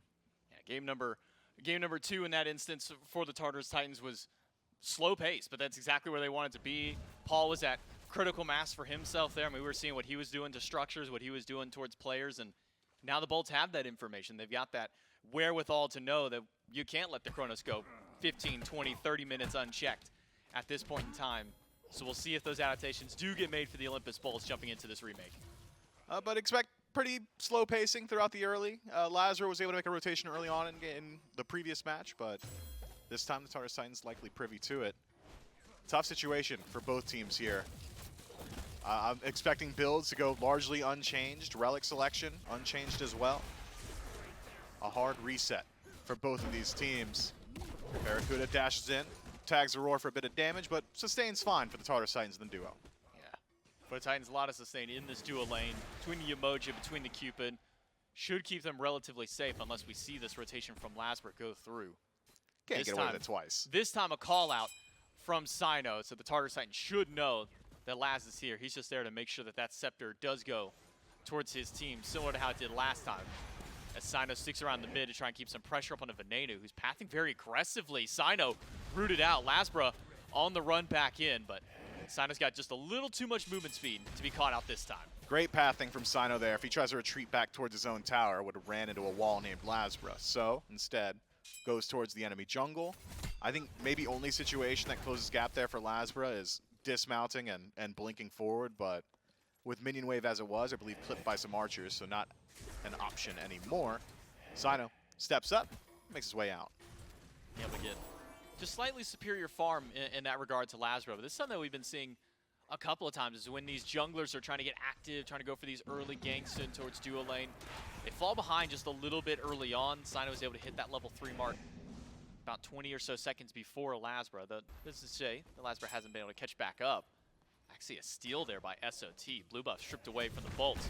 And maybe a little bit more. Jake, successful invade on the red buff. A swing in on towards Paul, gets the stun, waits for that pull back, and gets the beads off the Chronos. So no beads as Paul tries to step back forward. Jake gonna slow down this rotation back towards lane as much as he can. Then, freezing wave, Paul should miss out on at least one minion there. So good invade from the Olympus Bolts, and a bit of zone as well as Jake continues to step forward into the purple. Does walk up. But there is a hog for Aror, so this one should be all but guaranteed. At least this time around. Tartarus Titans are able to take that one. And Jake has just kind of been a nuisance so far. Has kind of been taking up the roaming guard for himself, leaving BaRRaCCuDDa in this lane, as opposed to the last couple of instances where BaRRaCCuDDa and Jake were just kind of dominating the dual lane, really forcing Auror's hand to try and pick between one of those lanes. Yeah, this time around Jake has still been dominant, but this time in the jungle rather than the lane itself. BaRRaCCuDDa very easily able to hold his own and pressure Ishtar with these lob auto attacks. Just deals these waves very quickly. Doesn't really give over too many opportunities for Stuart to fight back into him. Once we tick over towards level 5, maybe we'll see the HDCs start to move a bit more aggressively. Good pull onto Aror, but Ishtar may have wave clear, but in situations like that, this early in the game, not much she can do to help out there. Yeah, it's not really like having the a heart bomb Fields of Love follow up off of a hook there. Just Or like Here's any like ability. here's a couple of auto attacks that I'll throw over that way, says BaRRaCCuDDa, but maybe once that level 5 hits, we can see those Sun Swords coming a little bit more often. Both teams, especially both junglers, kind of waiting around these sides, see if they make a rotation towards mid. Only be LASBRA who jumps in. Cyno will leave Paul towards his own clear. And I imagine for Paul, no change up as far as the build that he went with in the previous instance will go through. Book of Thoth very early on the mind for this Chronos. Yeah, get those stacks rolling, get that scaling started up as well. First and foremost on Paul's mind is making sure this red buff gets back in his hands. Olympus Bolts able to invade the previous one, had timer this time around, but Jake hadn't had the opportunity to go back to base just yet. LASBRA on the opposite side of the map as well, so no secondary invade for the Bolts, and Tartarus Titans regain control of their own buff.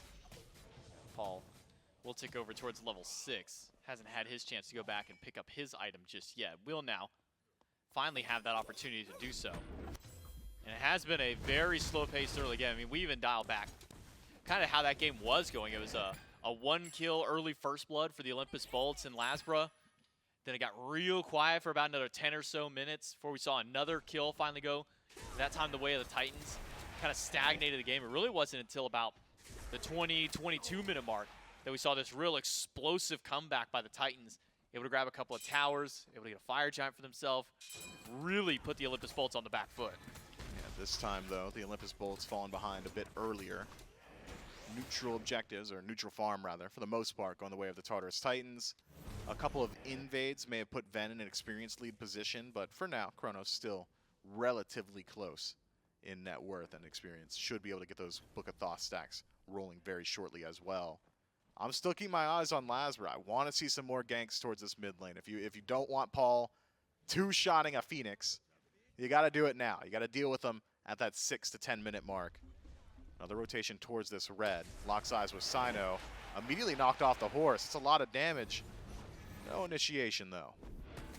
Cyno going for the Crusher in that first slot, so a little bit of extra ability power that will come through over towards this Pele, that extra dot damage, to maybe try and deal with that horse.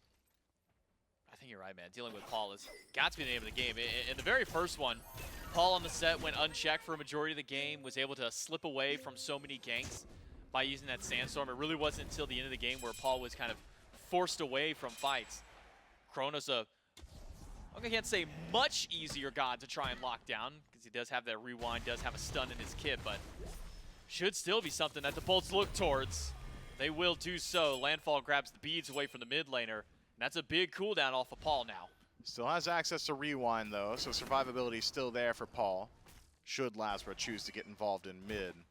But losing those beads, I agree, could spell doom later on, as Jake just takes them all away. Stu tries to move up with a heart bomb, whiffs, and Jake says, all right, easy enough. Maybe I take your purple buff as well. He's got backup from BaRRa. No hog from Aror this time to secure. That's going to come down to his own timing, and he doesn't have it to drag that one away. So Olympus Bolts able to steal away a purple. That puts Stuart and Aror a little bit further behind in that regard, losing out on that XP to try and catch back up, especially Aror, who has fallen behind to Jake yet again in this game. And again, this one's not even by how often Aror has not been able to get to the lanes. It's just been all this jungle steal that's come by the Bolts. Yeah, Jake is essentially just secondary jungler for his team right now. Been putting a whole lot of pressure on that left side of the map, invading the red buff consistently towards that purple, holding the scepter as well. SOT, very deep in enemy territory. Doesn't have any rotations headed his way. In fact, gonna stop LASBRA's back once more. Nobody in range to deal with it. LASBRA just gotta be annoyed. Venenu is there. LASBRA does make, if his back was gonna get stopped a third time, I'd be a little tilted for the man. Awesome Jake used the sprint to get away from the Cupid. Aror had ultimate, but no follow-up from Stuart with that ult now being expended with his heart bomb on cooldown as well. So, big relic pulled away means that Awesome Jake a little bit more susceptible to maybe being caught out by Stuart or a rotation from Cyno. With no action, 8.5 minutes into the game, the Tartarus Titans pretty happy with it. If we're to evaluate pace, it's the same. They're big chilling. Continue to farm up, scale into that late game, play around your sustain and massive damage output that your composition affords you. Onus belongs to the Olympus Bolts. Landfall off the mark, Aror backsteps. Should spell the end of the fight. Jake hasn't quite caught the memo. The rest of his team disengaged towards the Oracles. He steps up towards red, disengages after. Another blue buff steal for SOT. Maybe the silver lining here for the Tartarus Titans in all these invades that have been going towards the Bolts is SOT has been able to grab 2 of those bolts on his own on this right side of the map. Try and keep Baskin down, but Baskin having a decent bit of MP5 into his kit with that conduit gem, with that tier 2 breastplate. Means Baskin probably isn't too concerned losing out on that buff, probably just wishing he got the benefits of the CDR with it. Yeah, the CDR, the experience, and the gold on the mind of Baskin, but a rotation next time around from LASBRA should make it a bit easier for him to defend that buff. And I expect that is likely where LASBRA will be headed. Both junglers a bit absent throughout the early game so far. Haven't seen too many rotations from either, more so just a whole lot of PvE on map. We're about to cross that 10-minute threshold as the Olympus Bolts who strike first. Gold Fury pulled. Where's the response? Tartarus Titans on the way. Stuart, Fields of Love, drop through. Cyno goes in. Awesome Jake in danger, but able to swing out. Cyno's stunned on the return of the swords from BaRRaCCuDDa. And the Olympus Bolts once again strike first blood. The Gold Fury still on the mind of the Bolts. Maybe a pick along with it to extend with it. LASBRA will help zone away the Titans, and the Bolts get not only their first blood, but their first objective. Yeah, Cyno a bit overzealous in that initiation. Has a lot of damage output, especially with that Crusher early on, but wasn't allowed to channel the auto attacks from the Volcanic Lightning. Shut down from the Double Hunter DPS. And the Olympus Bolts re-pull the Gold Fury, which wasn't really given much time to re-sustain. About half HP on that re-pull. And the Tartarus Titans attempt to step forward until they lock eyes with LASBRA. The damage output from this Lancelot and the threat of CC lockdown, and the rest of the Bolts stepping forward enough to dissuade the Titans from stepping up to the objective. So the Bolts re-establish a bit of early game lead, nearly 1,000 for themselves. But can't rest on your laurels here. 1,000 gold's not so much separation to make up for the fact that Paul is just going to do a whole lot of damage later on. Yeah, Paul is going to swing not only against enemy gods, but enemy structures, objectives that are just happenstance sitting across the map. So the Olympus Bolts want to capitalize on this lead now. Maybe they start with something else, but LASBRA gets caught out, able to make it to the horse just in time, and the shield comes up before the Scourge lands from SOT. An attempted proactive play around the Pyromancer. LASBRA even going for his speed buff will drop that one without any contest from SOT. The Titans are fighting back. They realize that they don't want to necessarily have to wait towards late, but they can if they need to. Pyromancer approached by the Tartarus Titans. Paul considers a pull, but too many Olympus Bolts nearby. SOT no access to the ultimate, going to be reliant on Aror for the disengage. Bramble Blast connects, but such a bit too tanky, even having a bit of fun on the way out. Pulls the Pyromancer. Olympus Bolts, though, no fun on their mind. It's all business. Baskin grabs Aror. River's Rebuke will keep two of them locked in. Landfall blocks off the closing path. Jake jumps in place, but Cyno is returned and Eagles rally. We'll have to shut down Venenu. The Olympus Bolts are now on the back foot as the two tanks are running away from SOT. They got to keep mindful for Aror sitting at a 3rd HP of his own while SOT bullies Baskin and Jake. Yeah, I've not seen a bait like that in a while. Sot just pulls Pyro, and the Olympus Bolts were not happy about it. A bit of an overcommitment cost them Ven's life. Pyromancer dropped low, LASBRA in. Pyromancer leased, Aror low, one more auto or the ultimate from LASBRA to take that one down. Cyno, quarter HP, needs to be careful. LASBRA hunting down the Pele, but very mobile on both these assassins. Cyno should be fine. Jake could be in some trouble here. SOT nearby. Will change his mind about it. Wants to make sure he gets that blue buff experience for himself. A back and forth battle around the Pyromancer leaves us largely where we were beforehand. Golden experience hasn't shaken up too much. Only difference being that I think with Ven trading out and giving Paul a little bit more of an advantage in the mid lane might favor the Tartarus Titans ever so slightly on that trade. We do have the Tartarus Titans able to get that fight back. We now close up that gold lead, only a couple hundred separating the two, as opposed to the 1,000 that the Bolts had built up with that gold Fury. So a perfect answer back for the Titans to get up aggressive against the Bolts. Again, sure, the Titans can wait for late game. They've got Chronos, they've got Paul.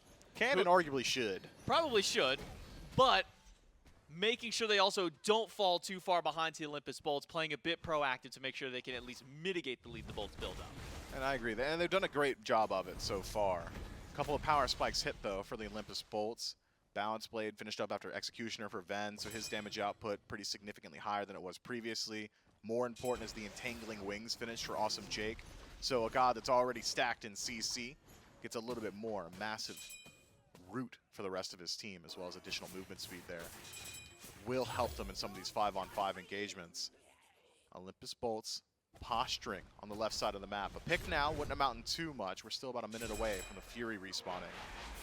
But I like what we see from the Bolts already. Make sure you're already on this side of the map.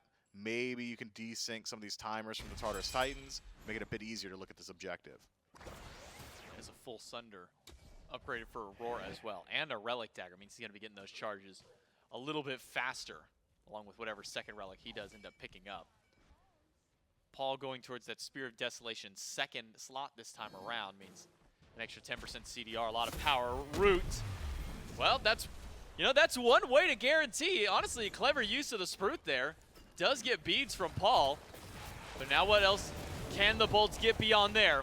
Auror's River locks in just Venenu. Beads are gone.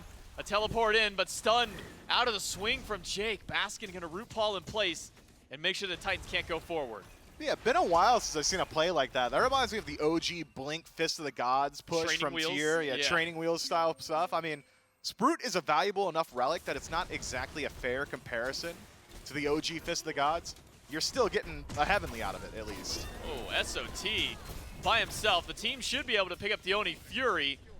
SOT jukes out the Whirlwind of Rage and Steel. He's got 100 HP. We and blink. Well, no more HP in that regard. That's a blink from LASBRA and a Tier 1 tower for the Olympus Bolts. Fury be damned, says the Bolts. They're going to go for Tier 1. They're going to grab a Pyromancer as well. And a great response for the Bolts this time around. Yeah, and Fire Giant pulled as well. At that, I'm not so certain that this is a great call. Cyno spots it out. The Olympus Bolts spot him in exchange. Sunder thrown out. Aror stunned and can't get to his own Riptide. Yanked back in. Great CC chain from the Olympus Bolts to lock out the support. Again. And back to the fire they'll go. Paul is active, but not towards the right side of the map. He'll just go ahead and work on a tier 1 mid of his own, while the Olympus Bolts take the Fire Giant. Call for a faster pace from the Olympus Bolts to prevent Paul from hitting critical mass, and they do so with a 16-minute Fire Giant off the back of 2 picks, SOT in mid, and Aror in the jungle trying to spot them out. Now with Fire Giant on 5, the Olympus Bolts can play around the strongest portion of their draft. A double hunter composition always best on the siege. These structures won't stand for too long. Power spike hit for Paul though. Polynomicon finally finished up.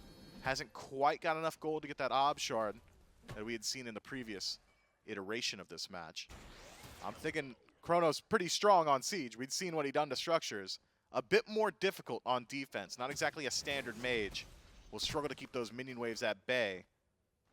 Good positioning for the Olympus Bolts. We'll see where they head first. I'd imagine start on that left-hand side, work your way in a swath all the way across the map.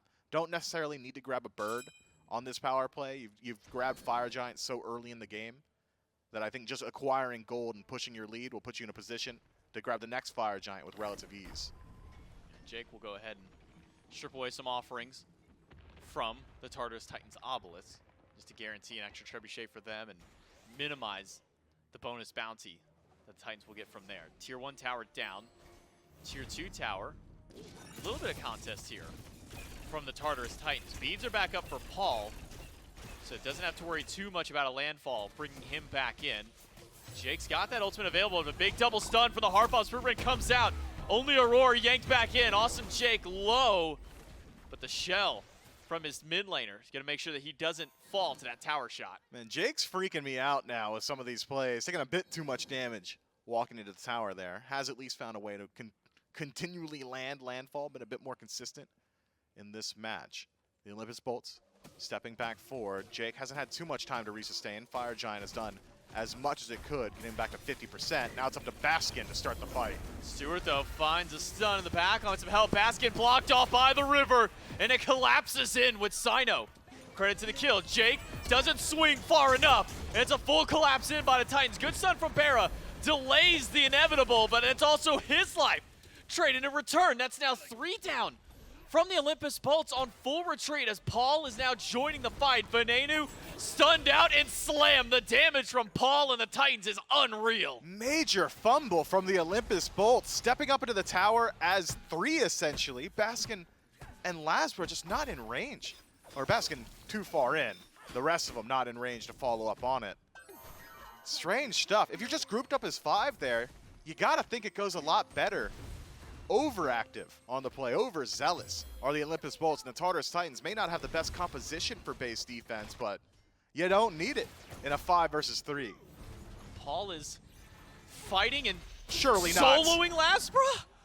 Give me your speed. At the speed buff, Paul says, give me that. That's my consolation prize. I can't get the kill. Well, I might as well take away anything that you wanted from that side of the map.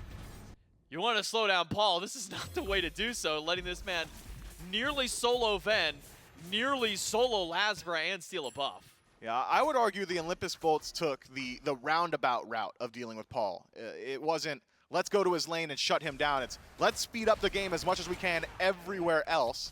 And Paul just was allowed to free farm nonetheless. Eventually, with this misplay on the left-hand side, Paul will be able to stack up that build. Should have enough gold in pocket to finish this Ob Shard on back. So we're at critical mass. Well, not exactly critical mass, but essentially looking at luxury items from here on out. His build and his damage output enough that he's about to one-shot just about anyone on the Olympus Bolts. LASBRA, first-hand experience with that one at his own speed buff. He's probably relayed that to his team. Hey, guys, Paul, yeah, he's a problem. Yeah, Ob Shard now done for the Chronos. Not level 20, so fortunate for the Bolts. Can't pick up his upgraded starter just yet, but immediately back to the Primal Fury. Everybody but the carries are there to start this one up. As soon as Stuart and Paul rear their heads over towards it, not much the Bolts can do to answer back. Maybe a Pyromancer to try and respond, but Primal goes down already to the Tartarus Titans, and with how long it took that Pyro to come in, thought maybe we'd see the Titans stray over towards it. Instead, many of them will go back to base to set up for the potential Fire Giant that could follow after. Yeah, and the Tartarus Titans in a very good position here. Gold lead back in their favor, should be able to get vision around the Fire Giant in their favor as well. Wards on map currently belong to the Olympus Bolts, so if the Bolts are able to reset and put wards in pocket, should be able to reestablish vision. Aror, first to step up to the pit, controls the pit. Otherwise, periphery vision still belongs to the Olympus Bolts. They are aware, the Bolts that is, that the Tartarus Titans are in the Fire Giant pit as of now. So need to quickly step forward if they want to have any chance to defend. We had seen in the previous iteration of this match that Paul was a bit more likely to the front line in these team fights than he was to actually DPS the objective, so the burn deceptive on Fire Giant. Maybe not as high as it could be. Instead, Paul likely just has eyes for enemy lives. Level 20 now, though, for the Chronos. I imagine Paul is just waiting for his gold to hit that point so he can back up and upgrade that starter and get set up for the Fire Giant fight. 'Cause it doesn't seem that the Bolts are too interested in even trying to bait a fight right now with how close the game is. A 2K lead for the Tartarus Titans might be just enough to keep the Bolts at bay from starting this one up. Fury down, Pyromancer down. This Fire Giant's the only main point of interest available for the Bolts and the Titans to fight over, but neither team going to step up too far. Not just yet, which is surprising. I had expected the Tartarus Titans to move in aggressively here. They have the potential to just remove Fire Giant from the map so quickly. So T pulls it out. Cyno, Roar, close gap. Stu there as well. Paul a bit slower on the uptake, and the Olympus Bolts there before him should be enough to pull him off the objective itself. Keep your eyes on LASBRA. Seems he's going for a flank, but Paul's doing the same. Yeah, Venenu was maybe a bit too far for the Bolts to try and make a commitment there. That AoE, CC, and damage that he provides with that Wild Hunt could turn a fight. Fire Giant started. You can see what Paul is able to do whenever he helps out with it. But keep your vision onto LASBRA, who is flanked around the ward, but Paul spots it out. Cyno makes it a backline. Venenu is already gone from this fight, and a stun on the landing from the swing. Jake's got to use the sprint to get out, but BaRRa able to get a kill on the Cyno, who dove a little too far in enemy lines. Paul spends a whole lot of time chasing out LASBRA, does drop him low, should have sent him back to base as a TKO as well. LASBRA will reveal himself if he decides to go for this split push on the left side of the map, which will give eyes to the Tartarus Titan. Fire Giant burning quickly. Confirmation waiting, Baskin nearby, but not close enough. Tartarus Titans, credit for the Giant. It's only Cyno who doesn't gain access to that buff. I'm not certain that he's needed for it. Once Paul has got his Poly, he's got his Obshard, now he's got Fire Giant and a red buff as well. We're about where we were.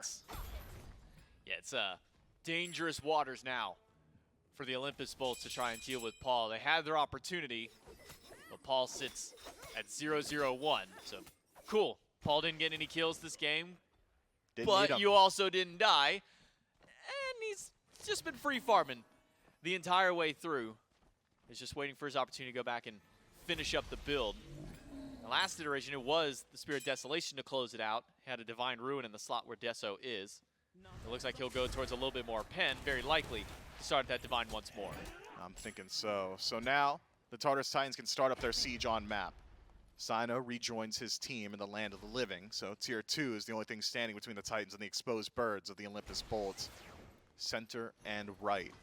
Base defense from the Bolts, about as good as it was. It's the same composition. So keep your eyes on Awesome Jake, keep your eyes on Baskin, frontline, the dictators of whether or not this defense goes well. If massive CC connects with priority targets like Paul or Stuart, could slow down this siege pretty significantly. You gotta slow it down though. It's about 2 or 3 autos from shutting down a bird, so long as Paul's the one delivering the autos. And kind of thinking about, Divine Ruin, there's the real sustain kind of just comes from Venenu and BaRRa. Sure, there's the Pythax piece. Do you think there's any value in maybe Paul going for a Spear of the Magus instead? Finds that one target that he wants. Spear of Desolation. No, Spear of the Magus, the other one. Do you think he maybe goes for that one instead of Divine Ruin? You think there's value in that extra little bit of burst you get from its passive? I'm thinking he goes Spear of Desolation, personally. That's where I'm at. He's already got it. Oh, he has already got it. Yeah, Oh, he's already got it there. Goodness. Does he want Divine Ruin? Does he need it, really, is the question. I think that kind of goes through there. I mean, Lifesteal's only on the Hunters. Baskin's got a little bit with his to provide the team. Is that enough? Or is he even maybe concerned with how much they've been able to do in these fights?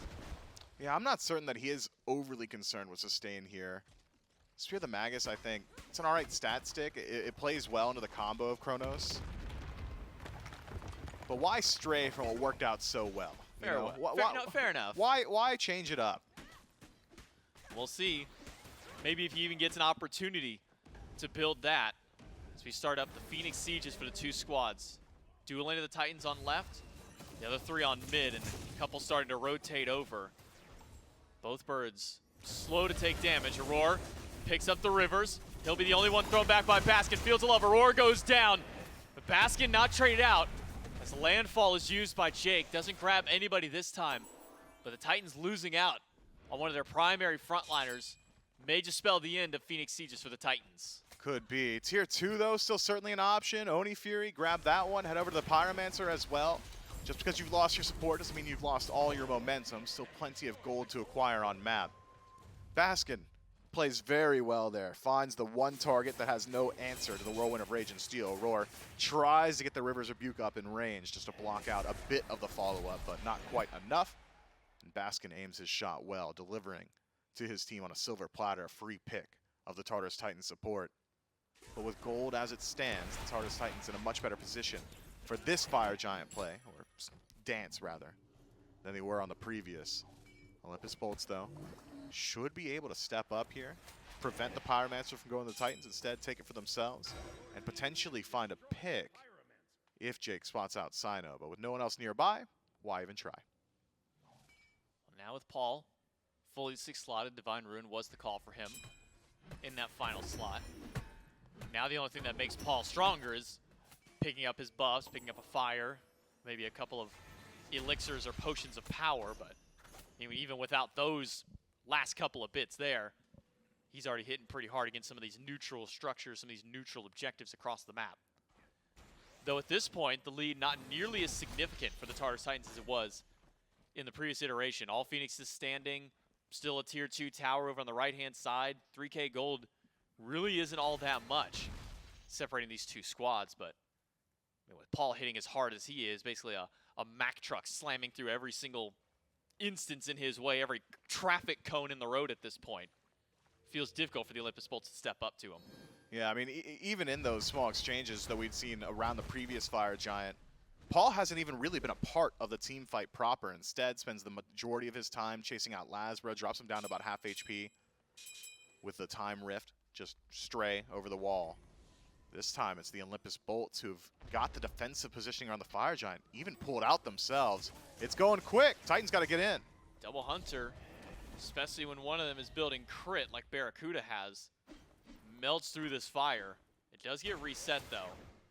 Paul not a part of this fight, going for his own red buff really quickly, and I mean really quick, literally walks over, auto ones it, and then can make his way back over to the rest of the team. Olympus Bolts none the wiser towards it. But will Paul show himself in the middle of the map on that minion wave? Seems the answer is no on that, as Jake is able to find a small pull to SOT, who will get the heal back. That's a dangerous call to make as Paul. The Olympus Bolts have shown that they're willing to pull the Fire Giant. It was at least a reset, and Paul moves over towards the red, so nothing lost in this exchange. SOT will force LASBRA to lose a bit of his own HP as awesome Jake could be in some trouble here. Goes up the ult, gets beads from Stuart, but he's caught out. Sprint route to lock a couple in, but look at SOT and Cyno in the backline. Cyno needs some assistance, he goes down, but Stuart makes it now a 2-for-1 trade for the Tartarus Titans. Baskin on the run for the Olympus Bolts. BaRRaCCuDDa fires out those shots, some good damage back towards Paul, but Paul's got some good damage of his own and forces the Bolts back. BaRRaCCuDDa lands, I believe, 4 auto attacks in a Paul, only 1 critting there, so a bit unlucky with the crit chance. Paul with a fair deal of his auto attacks, but finds the Time Rift, and that was just enough to drop Bear to half. Baskin is back, no ultimate, an enhanced Fire Giant now leashed for the Olympus Bolts. Maybe fortunate for them that the Titans pull away from that, but Titans will go right back to it. The burst damage from Paul is insane to shred through this fire. 580 in auto, 700 for Paulies. LASBRA better be counting his blessings, the fact that he doesn't get clipped by one of those stray abilities. The Tartarus Titans are just biding time against the Bolts because the fire has started back up yet again. Paul is soaking this one up. LASBRA's here. Rewind from Paul to get some of that HP back. LASBRA slams to the wall, and the burst damage is nuts. LASBRA may have just turned this fight back around and kept the Bolts alive in this one. And SOT Gets drugged back through the trenches by Jake. A jump down in. SOT still alive, sustaining with it, but now surrounded by 4.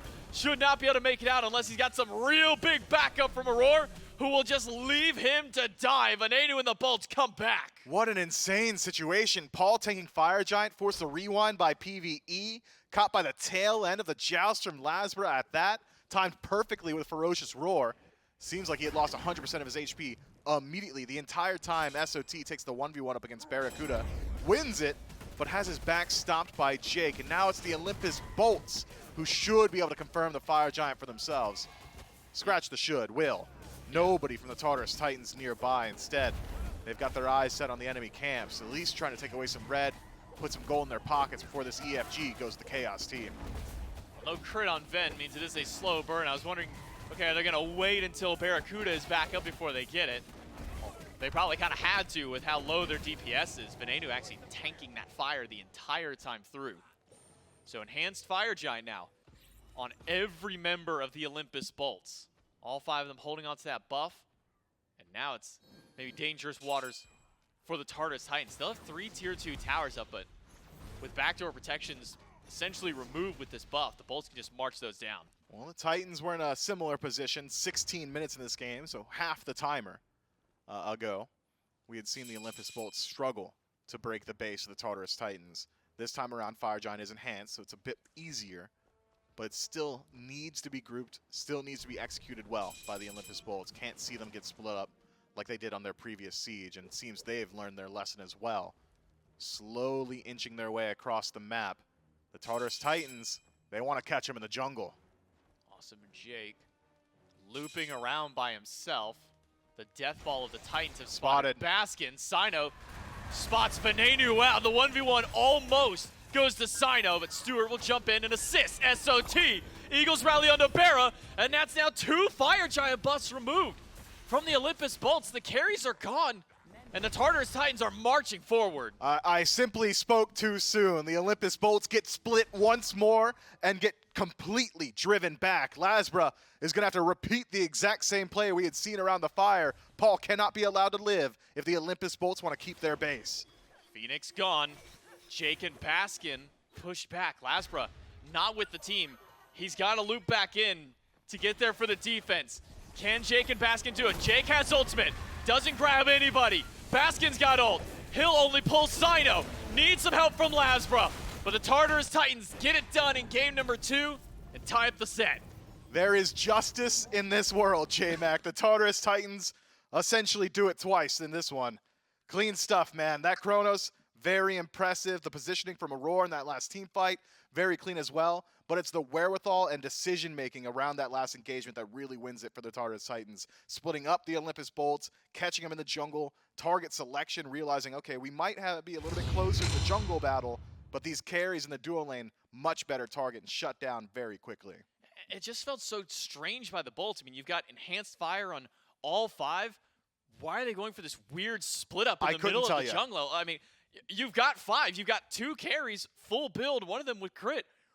Why leave them alone and put everybody else in the jungle? It's just a questionable play by the Bolts. Twice in that game, once at 16, the other at 32 minutes. I don't know. It feels a little strange from the Bolts. Good bring back from the Tartarus Titans. As you say, since they do it twice, they take game number 2, tie up the set. We'll throw it to game 3 right after this break.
A bit of drama sparks in this set, but Tartarus Titans able to close things out in game number 2, tie up the set, and guaranteed a game 4 at least, potentially game 5 if we keep going back and forth. Now, one thing is guaranteed for you at home as well. If you buy the Founders Edition of Divine Knockout, you get the sneaky Stormy skin in SMITE.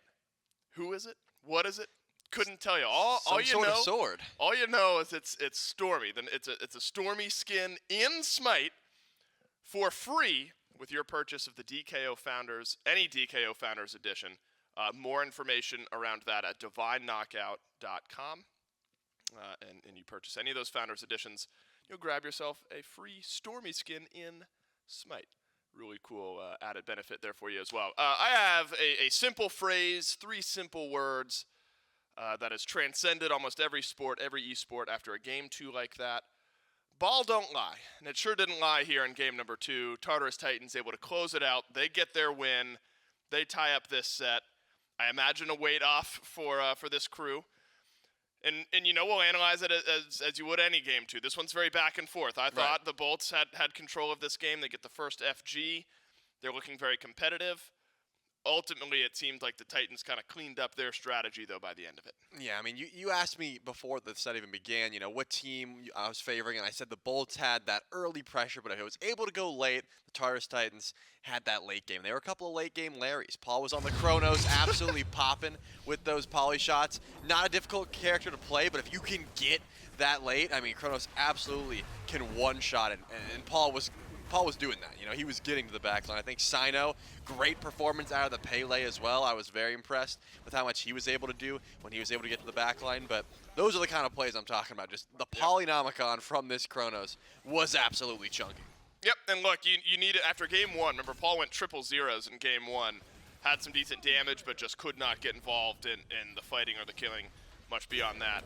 So a game like this, where we're near one-shotting LASBRA on his own speed, a far cry from the non-participant in game 1, and it was a really nice look.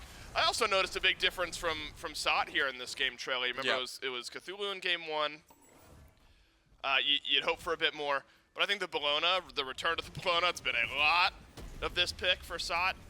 It was a fantastic frontlining and initiation look. A really well-rounded team win, I think, overall for the Tartarus Titans, and a needed one to equalize this set. Really nice from Stuart at 4, 1, and 4.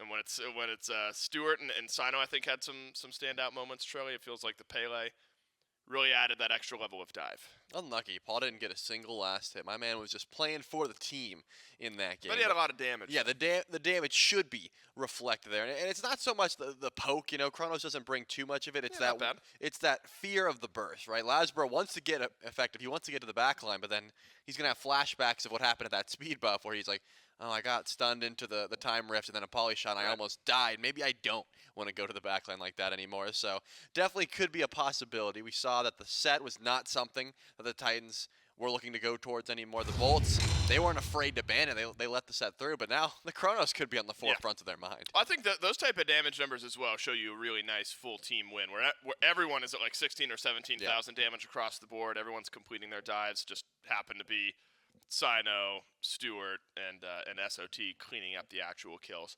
So for the Tartarus Titans, I'll call it chaos averted a bit here in game 2. You're able to get the win. You're able to equalize the series.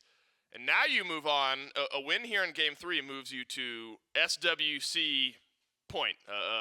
If you win game 3, of course, then you have to move on to a game number 4. So a massive advantage on the line here between these two teams. I wonder, though, I mean, the Bolts, technically now 3 iterations of a similar team comp works out in game 1, does not work out in official game number 2. But I still think some nuggets of good in there for the Bolts. I wonder if this Maui starts to get contested specifically. I think Jake still was able to be disruptive. Yeah, it definitely was, but it's clear to me that the Yemoja is still highly valued, right? I mean, the Tartarus Titans are first picking it every single time. So if the trade-off is give up Yemoja, grab Maui, I'm going to have to see a little bit more from that Maui, because I think Aror has been able to Riptide so effective. It's not even, ignore the River's Rebuke for a second. It's the amount of mobility and the sustain that Yemoja still brings that is ridiculous. But now, you know, the Bolts are in that first pick spot, so I guess they don't have to worry about it too much. Tartarus Titans probably have to ban that one away. What's Yemoja's ult?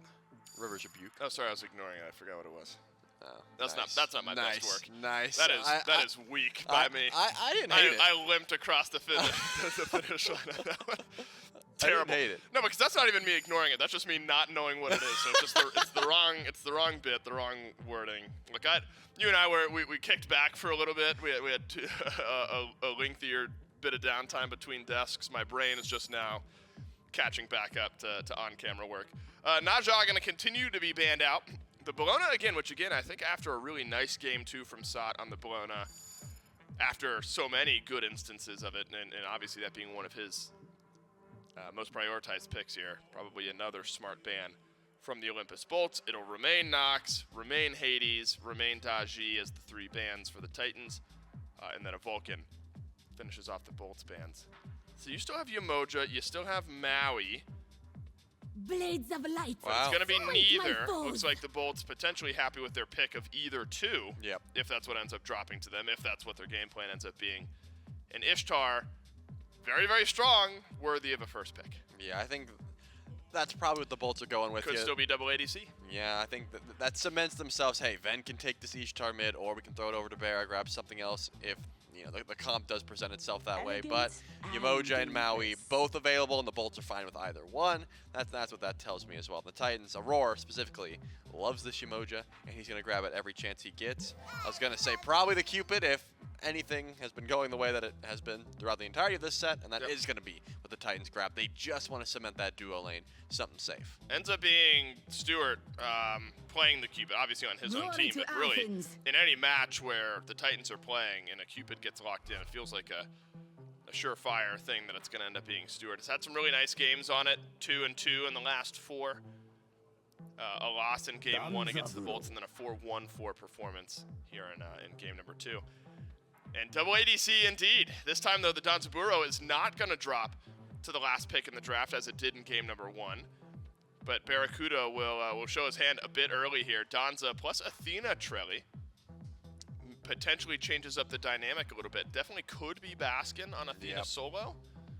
But remember, so much of what worked in game 1 for the Bolts was pairing this Danza with the Maui in order to be aggressive. I wonder if the Titans considering a ban. Yeah, it could be the call because, you know, the Titans banned out the Athena in game number 1, and Baskin was still able to go towards his Hades.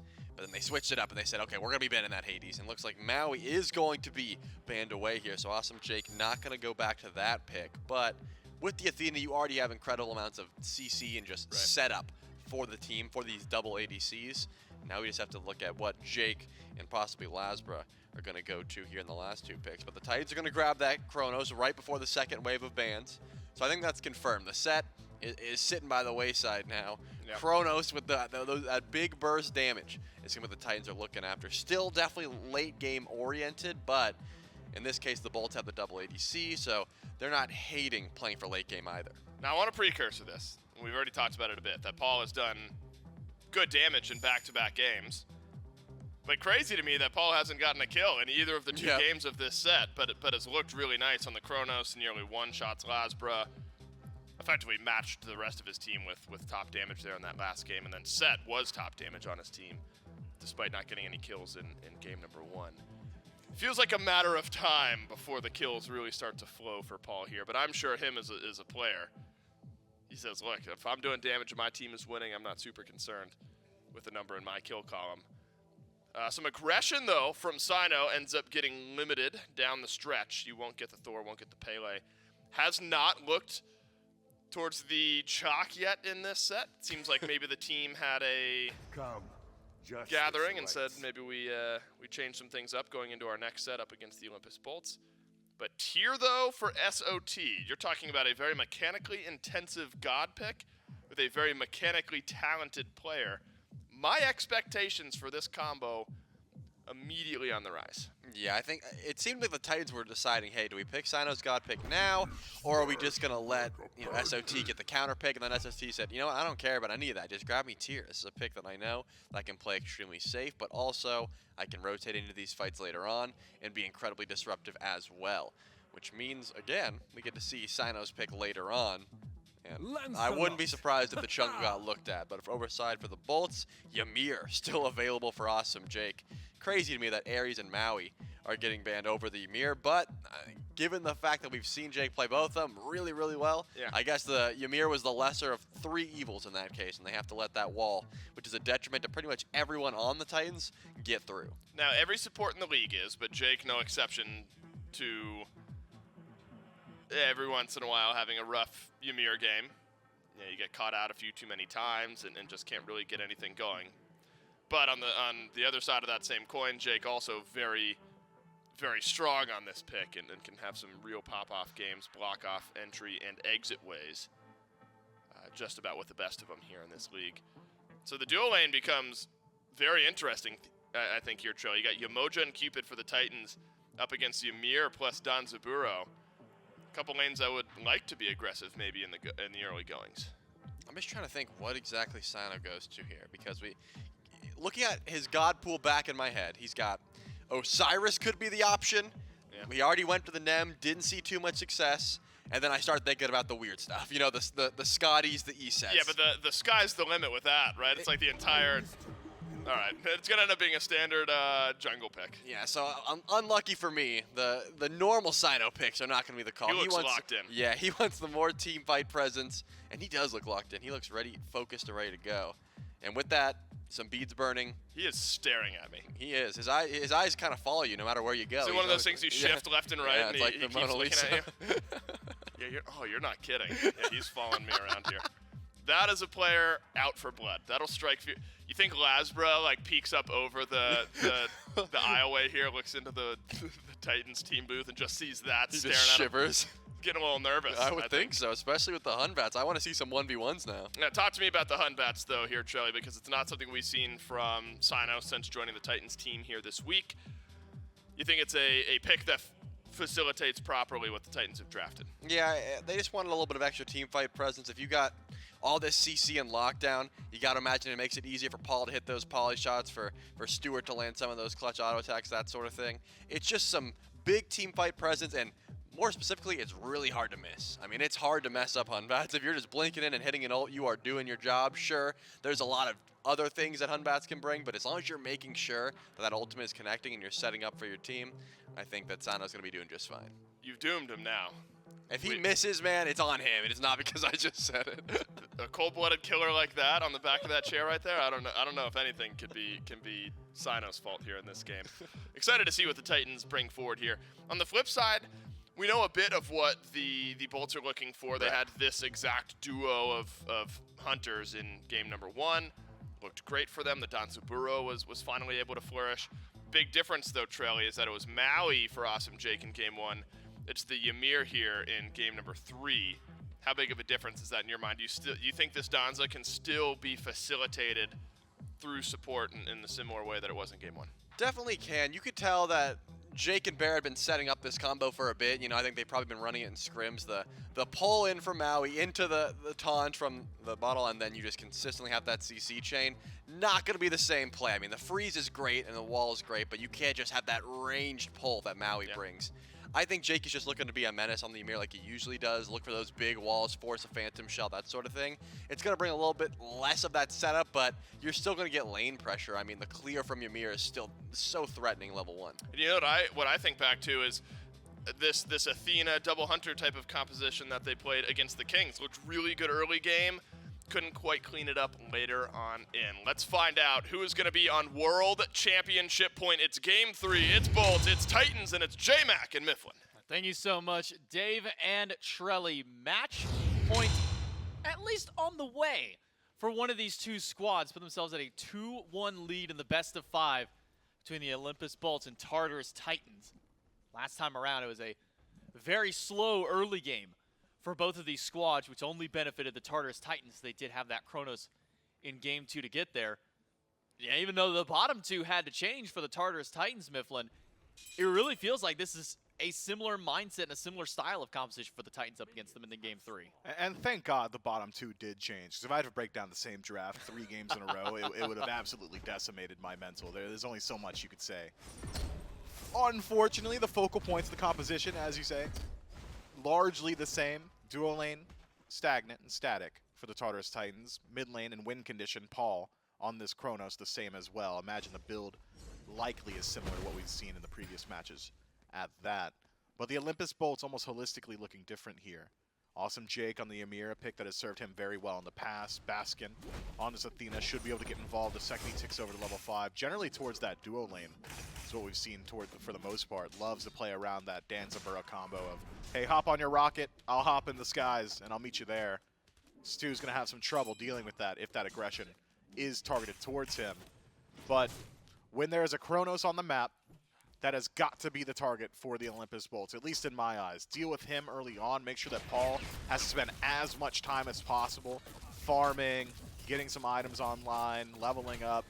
That's the best way to deal with Chronos. Make sure that he isn't allowed to just free cast and free farm for the first 20. It feels like the Bolts have been able to pick up a couple of ways to help out in that. Obviously, Chronos can't go through any kind of wall without some assistance from something like a Phantom Shell, so Jake can maybe cut off one of the escape paths of Paul. Baskin on this Athena. Would love to maybe see him get active a little bit earlier on into the game. As soon as he hits that level 5, maybe do as you say, try and force one of these relics or maybe force an ultimate away from Paul as quickly as possible with the rotation from him. We'll see what the Olympus Bolts do end up making out with this composition. As mentioned, the double hunter from game number 1 that brought success to the Bolts is back here in game number 2 in full force. LASBRA trying to get some damage onto Cyno and Paul. Ends up splitting the uprights on that route. Yeah, I thought maybe Jake would have been some trouble there, but Aror not quite able to tick over to level 2 in time. Minion wave a bit too strong for him as of now. But keeping my eyes on the pace of the game, seems to me the Olympus Bolts should have a bit of an edge in the early, hyper-aggressive duo lane, hyper-aggressive mid laner. Lancelot doesn't really take too much time to get active. Generally, the second you finish that first item, Lancelot's damage output high, as Paul dropped a bit low here, but with the safety of his tower so close by, should be just all right. Well, Jake maybe in danger now, finds a freeze on the Paul, gets the beads from the Chronos, but stun and jump off the mark, teleport in by Cyno. Doesn't get much, and Venenu up against 3 by his lonesome, has some backer from Jake a little further away, but able to zone away Paul from getting the XP of the red, maybe even be able to take the red buff himself. No, great Sacred Monkey Toss from Cyno, make sure to secure that buff. Yeah, fortunately for Jake, Paul had used the stun a little bit earlier on, trying to fight 1v1 up against Ven. If that stun were available, Jake likely falls, walking into a 1v3 at that red buff, but is able to survive and burn the beads away from the Chronos. So for the next 2 minutes, susceptible to ganks. Paul gonna have to play safely. Fortunate that they're able to secure the red, but with Paul not getting access to that experience, the Olympus Bolts have done a good job of slowing down some of his farm. Seems to me he wasn't even able to pick up the buff either. Paul just have to let this one go. SOT's been doing a good job of keeping Baskin pressured out in that solo lane as well. Baskin not even at that level 5 point just yet. Already had to expend his teleport before he can pick up his stacking item. Meanwhile, SOT sitting on the tier 1 earrings. Now we've seen in the past the players will hold on to this tier 1 for a little while before upgrading it. More often than not though, has been seeing them go in towards that Manticore Spike a little bit later. We'll see if SOT does elect to upgrade that item sooner rather than later. Or maybe we see if he goes into a couple more items before building that one up. Yeah, generally, I mean, the MP5 from tier 1 earring isn't inconsequential. It helps out a lot, especially in that early game if you're concerned about losing out on blue buffs, and I think pretty likely that SOT was concerned about that, considering Hunboz just doesn't match a pre-5 Lancelot. And once they both have access to the ultimate, pretty similar in efficacy on gank and in fight, but otherwise Lancelot should outscale on damage. Blue buff invade, successful for the Tartarus Titans. Baskin tries to rotate in. SOT acting as an iron wall, not allowing that one. So a bit of a loss for the solo laner. This Athena has had a rough go of it throughout the early. Not only a level down now, but hasn't been able to finish up that stacking item, doesn't have access to that teleport for another minute and a half either. That's not what you want to see from your Athena. You really want her to be able to get some of that power online as quickly as possible. Quick rewind for Paul, but that puts him maybe in a worse spot. Finds the stun onto Venenu, slowed down, and trotted over by LASBRA. First blood of the game, 5 minutes in, once again on the hands of the Olympus Bolts. Jake, red buff invade. Pretty easy there. Nothing Aror could have done. It's going to out-secure Shards of Ice, so red buff taken. Scepter on his belt as well. This might be one of the strongest level 5 Ymirs you'll see just about ever. Stu and Aror team up to defend their purple, but the Olympus Bolts have simply got the numbers. BaRRaCCuDDa hovering nearby, LASBRA already there. So both buffs invaded, and first blood to the Bolts. A massive swing. And maybe allocating that kill where it needs to go, not just putting it on towards LASBRA, but putting a kill up against Paul, something that they couldn't do in the previous 2 matchups. I mean, Paul in game number 1, 0-0-0 on the set. Sure, couldn't get any kills, couldn't get any assists, but didn't die. In the last game, Paul also undying on the Chronos throughout the entirety of it. So the first time that Paul goes down in this set, it might be the best answer that the Olympus Bolts can have to try and slow this Chronos' pacing down. You can already see the ripple effect. Now Paul about a level down entirely. Ven in a very good position, starting to stack up those Devourer's gauntlets. A little bit of lifesteal, some sustain, and the snipe potential of Ishtar means that poke battles will favor the Olympus Bolts mid laner. Speaking of favor, Cyno not loving his odds in that fight. Drops the ultimate defensively. Loses out on 80% of his HP nonetheless. Being chased out by Jake. Baskin is here. Good River's Rebuke will lock him down. But now it might be Aror and Jake in danger instead. Goodness. Cyno comes back in. And Aror goes down to 1-for-1, but great double kill for LASBRA. Able to take down Paul before the rewind goes through. And a chill from Venenu to hold SOT in place. Cyno wants to get in there to help out his solo laner, but he might not be able to do so. Not much more follow-up that SOT has to be able to try and take down the mid or the jungle that's chasing him out, as SOT does whiff that Fearless.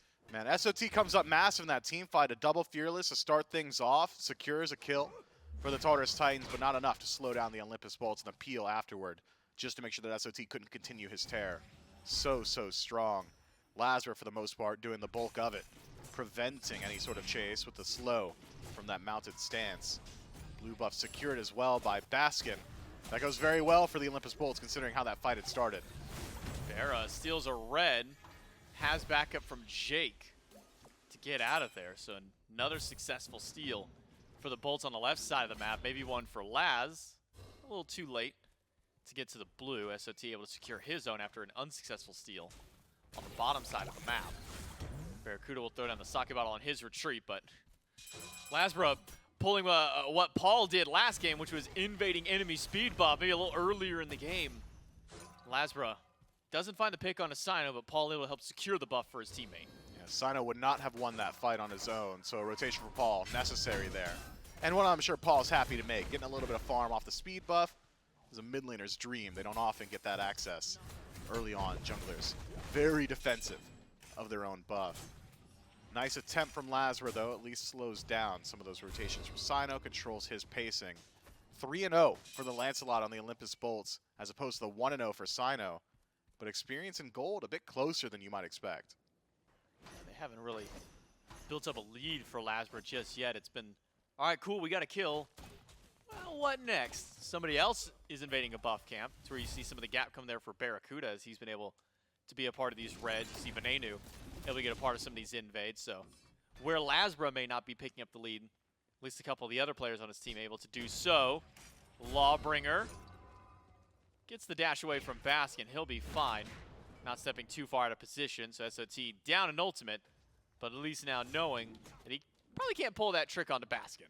Man, you want to talk about a lead? I didn't even realize how significant Jake's lead was over Aror. 3 levels, 8 to the 5 on this Yemoja. Stacks also favoring Jake at this point, too. And it's been off the back of red and purple buff invades. Jake's been getting really every single rotation of it and continues to do so now. Ven helping out. Fear no evil onto Baskin. Need a little bit more damage to kill the Athena, and they've got it. A block stack not enough to stop Cyno and SOT from pushing through. Yikes. River's Rebuke doesn't end up grabbing anybody that time around. BaRRaCCuDDa goes aggressive towards Stuart. Instead, will turn over towards the purple buff that has now respawned in. It's yet another buff that Stuart's going to lose out on against Jake and BaRRa. Yeah, I mean, Jake has just been all over these rotations, the left side of the map. Tartarus Titans don't exactly have the greatest answers. I mean, early game aggression really is just around that duo lane, but with Jake as ahead as he is, you kind of favor the Olympus Bolts in that 2v2. Not that the 2v2 has really come up too often. Gold Fury pulled. Tartarus Titans, they're none the wiser. Tartarus Titans won't even know what's happening. Stuart recognizing, man, Bear has been off the map for a while. Oh, that's what's happening. Gold Fury for the Olympus Bolts. And a 2,500 gold lead to boot with that. Pyromancer on the menu as well. LASBRA will walk over towards it, but doesn't have the damage by himself to do it. Will need assistance from Venenu once he's come back to lane. That'll be it for now for the Olympus Bolts, but this is a much better start and a much better lead to pull off from this game as compared to game number 2. Yeah, nearly 2,000 in the lead, experience much more dominant, especially around fights in the duo lane. So maybe the Tartarus Titans, happy that Gold Fury is no longer a POI, don't want to play around the strongest point of the Olympus Bolts roster right now, and that is Awesome Jake and BaRRaCCuDDa. Now you can focus your attention on that right-hand side. Baskin not making out of this one again.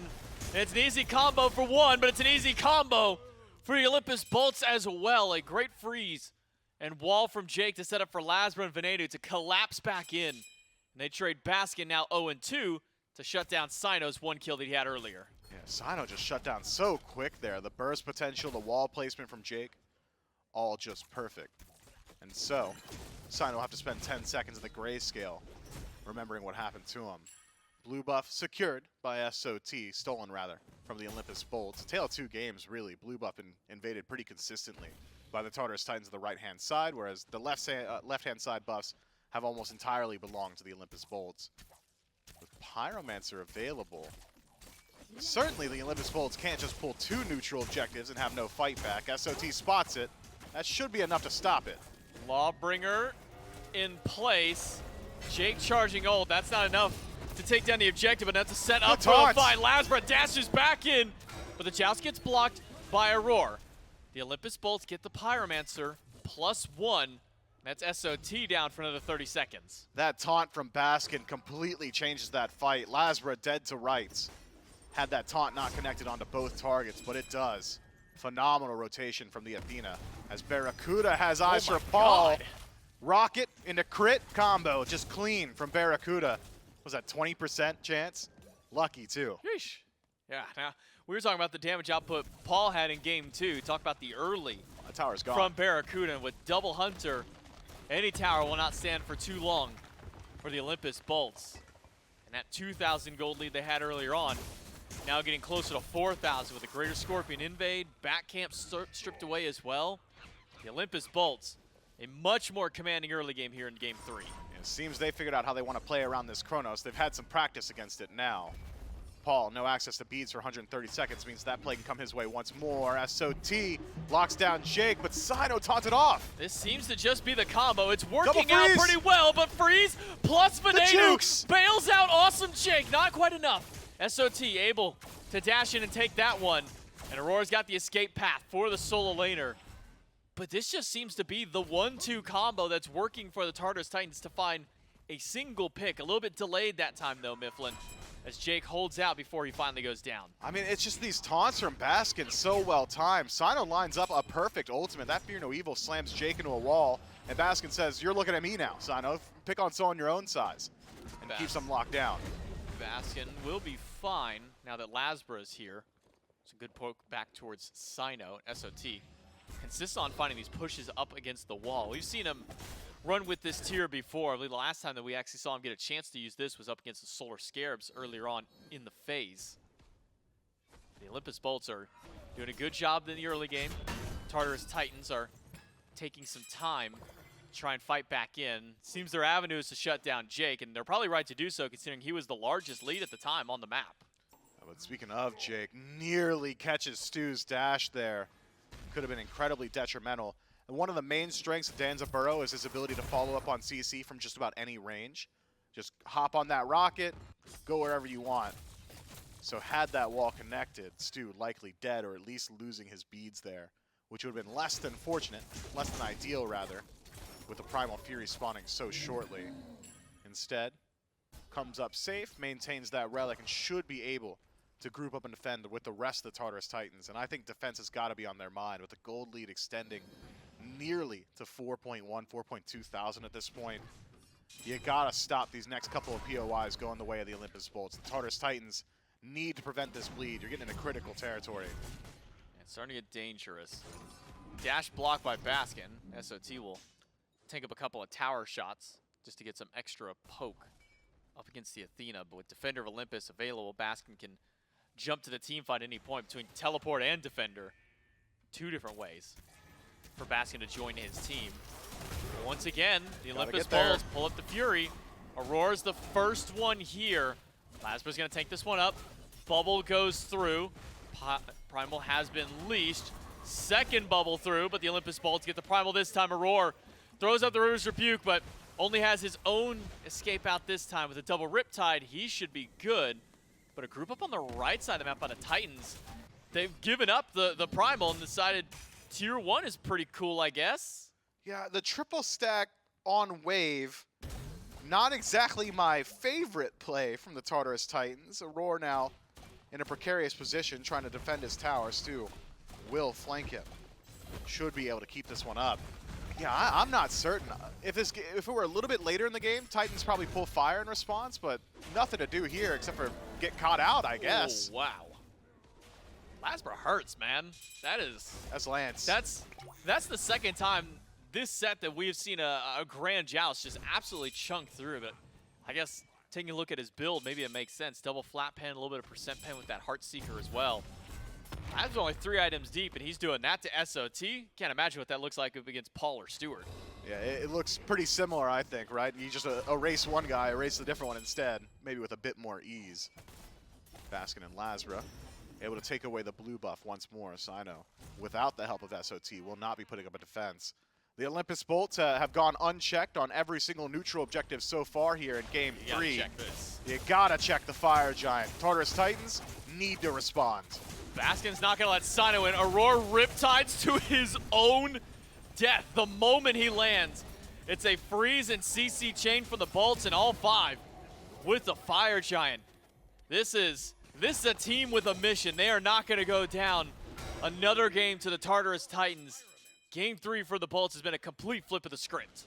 It has been just complete control all the way across the map. Every single objective, every single Greater Scorpion the Olympus Bolts have taken, and they've made it look easy. The Tartarus Titans seem unconcerned, should be concerned for the life of Stu. Stuart, Aegis, and ult. Paul the one under fire because Baskin shows up to the party and sends him back home in a body bag. And now the Olympus Bolts, with the mid laner off the map for 40 seconds, the perfect setup to start pushing up left. You know what that's called, J-Mac? That's collateral damage. Paul was not the target there. No. That was just an unfortunate victim of circumstances. He tries to help out Stu, who is completely caught out. Now the Chronos, your late game win condition, pays the price, dropped down to 0-4. And the Tartarus Titans will have to play without their mid laner. Olympus Bolts have really shown that this is their favorite thing to do with early Fire Giants. Is split the map. 3 on left, 2 in the middle. And it's going to be just fine. Because the Tartarus Titans, they're not here. Part of that 3 split they put was the 2 carries, the 2 hunters, to go along with Awesome Jake. Where's the response from the Titans? It's very delayed to get to the Phoenix Frenzy by Jake. Wall to keep Stuart out. Sacred Monkey Toss does make its way through. And BaRRa will throw down the sake bottle just to make sure that even if a teleport goes in, maybe a taunt right back. But the Bolts now have a trebuchet. This Phoenix may just go down without much fight for the Titans. It'll go slowly if the Olympus Bolts can't actually walk themselves in there. Rocket from BaRRaCCuDDa. You got Stu, but I mean, it didn't do much, did it? Strange decision with that ultimate. Maybe expecting a bit more initiation from the rest of the team, but Jake wasn't in position to go for that play. Doesn't have a blink. No way he follows up on that one. Couldn't tell you. I'm coming up blank. Just decided, you know what? It looks cool when I shoot the rocket, but it looks cool for SOT to jump his way into the backline to find that Fearless to start things out. The Olympus Bolts, Tartarus Titans, right at the Phoenix. Starts to get intense. It does. The positioning's still good for the Olympus Bolts, even without the Danzaburou ultimate, but Still a tough situation, I think. It's going to be difficult to fight in without that. Trebuchet still waiting on Minion Wave to step up. But when you look at ultimates outside of BaRRaCCuDDa's and Relics as well, the Bolts still have plenty of time to play with. And maybe the biggest thing going into that fight was that Cyno's ult was still down for at least another 30 or so seconds. So not having that AoE CC, not having that Fear No Evil for that team fight, massive. At least for the Olympus Bolts to try and hold that one back there, but doesn't seem that it worked out too well for the Olympus Bolts as they lose 3 in the midst of that fight, only able to take out Paul with it. I wonder how that one goes so south so quickly. Tartarus Titans trade out Paul. Relics still in a pretty decent position as well. Seems as if they didn't have to use too much there.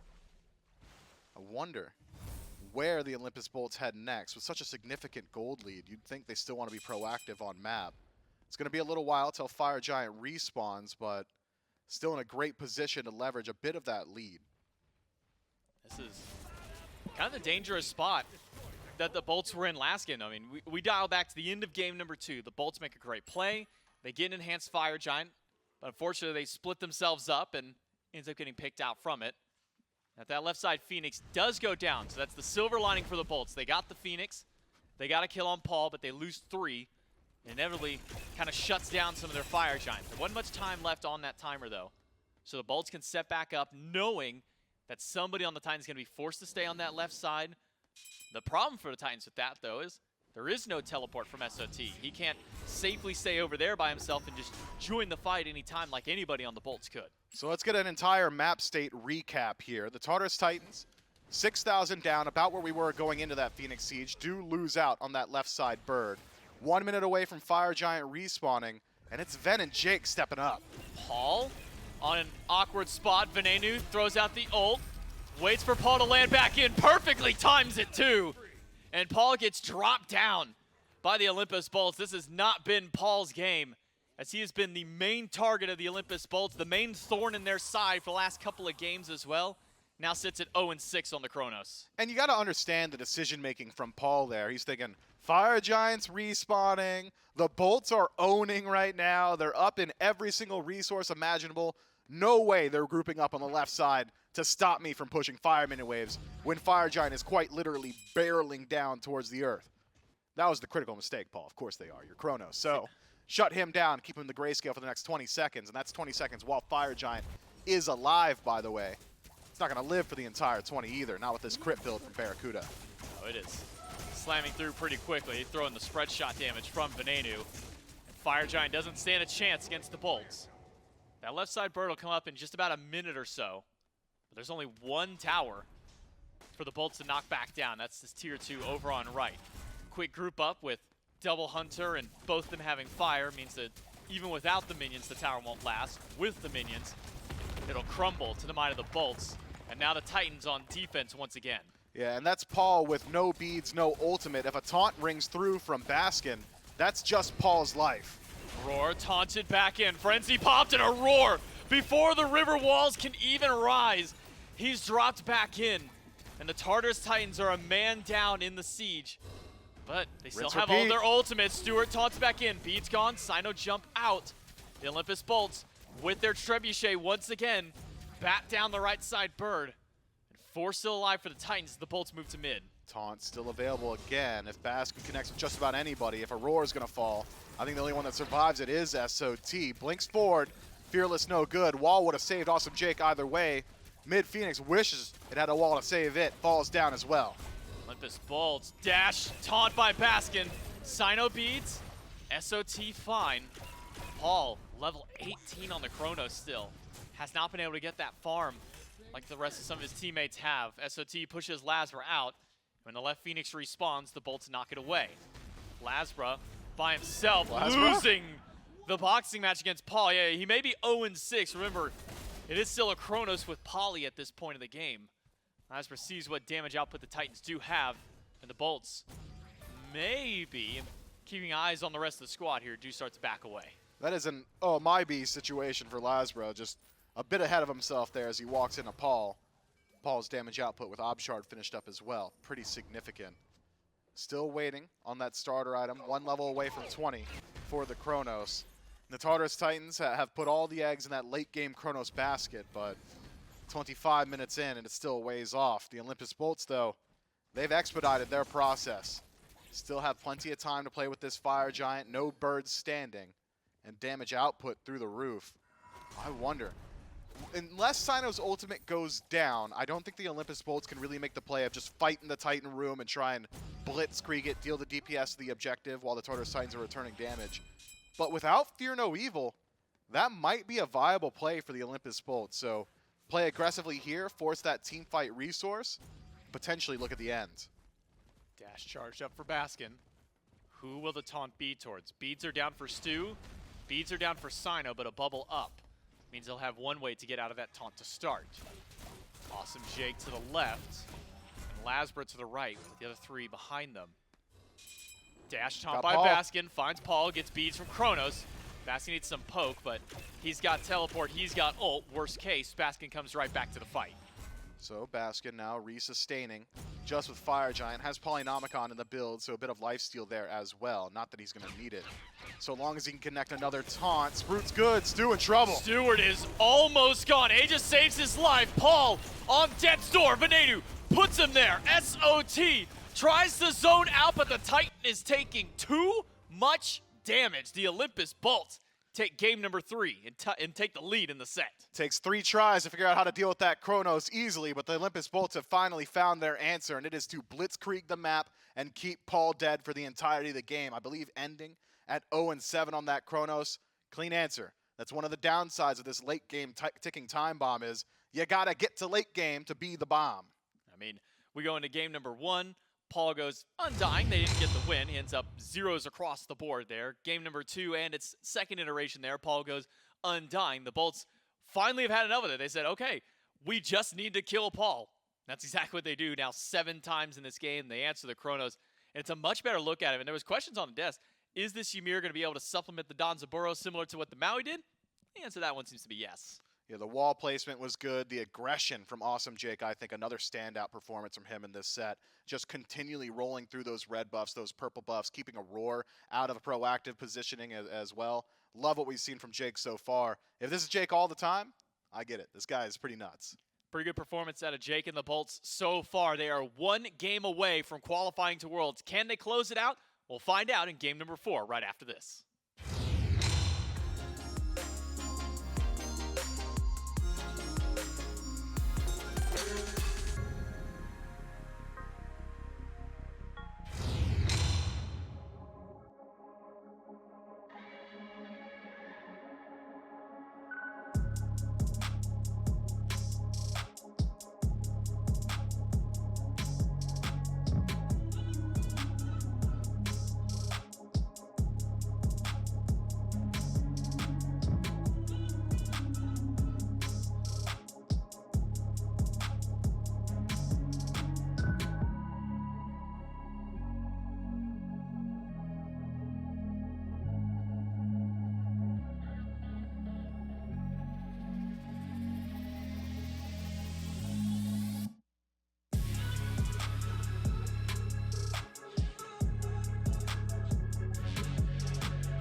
officially in the books, and it's the Olympus Bolts that are now on SMITE World Championship point. Well, that sounds like they're about to win Worlds. They're knocking on the SMITE door. World Championship birth point is what the Olympus Bolts have got for themselves here. They love a chance to look out at their fans wearing their jerseys and their hoodies in Arlington, Texas, wearing some Olympus Bolts gear. And you can definitely grab yourself a hoodie over at shop.hi-rezstudios.com/SPL, of course, furnished by our friends over at Skulls. Now, I was just looking it up. This year in January, we were talking like mid-40s to high 50s in temperature in Arlington, Texas in January. I don't know if that'll be exactly what it is this upcoming year for Worlds, but if it's that cool again, you're definitely going to want to bundle up in a SMITE hoodie with one of your favorite teams on it. A perfect way to get that done. Thanks again to Skulls for being our merch provider here to our pros and our fans at home. So, some Bolts fans, Charlie, that either already have hoodies, that are going to be buying hoodies, happy and excited that their team now one game away from being guaranteed at the SMITE World Championship. Again, a team I think that fans expecting to make it one way or another, but just to get it done right now after the phase they've had would be fantastic.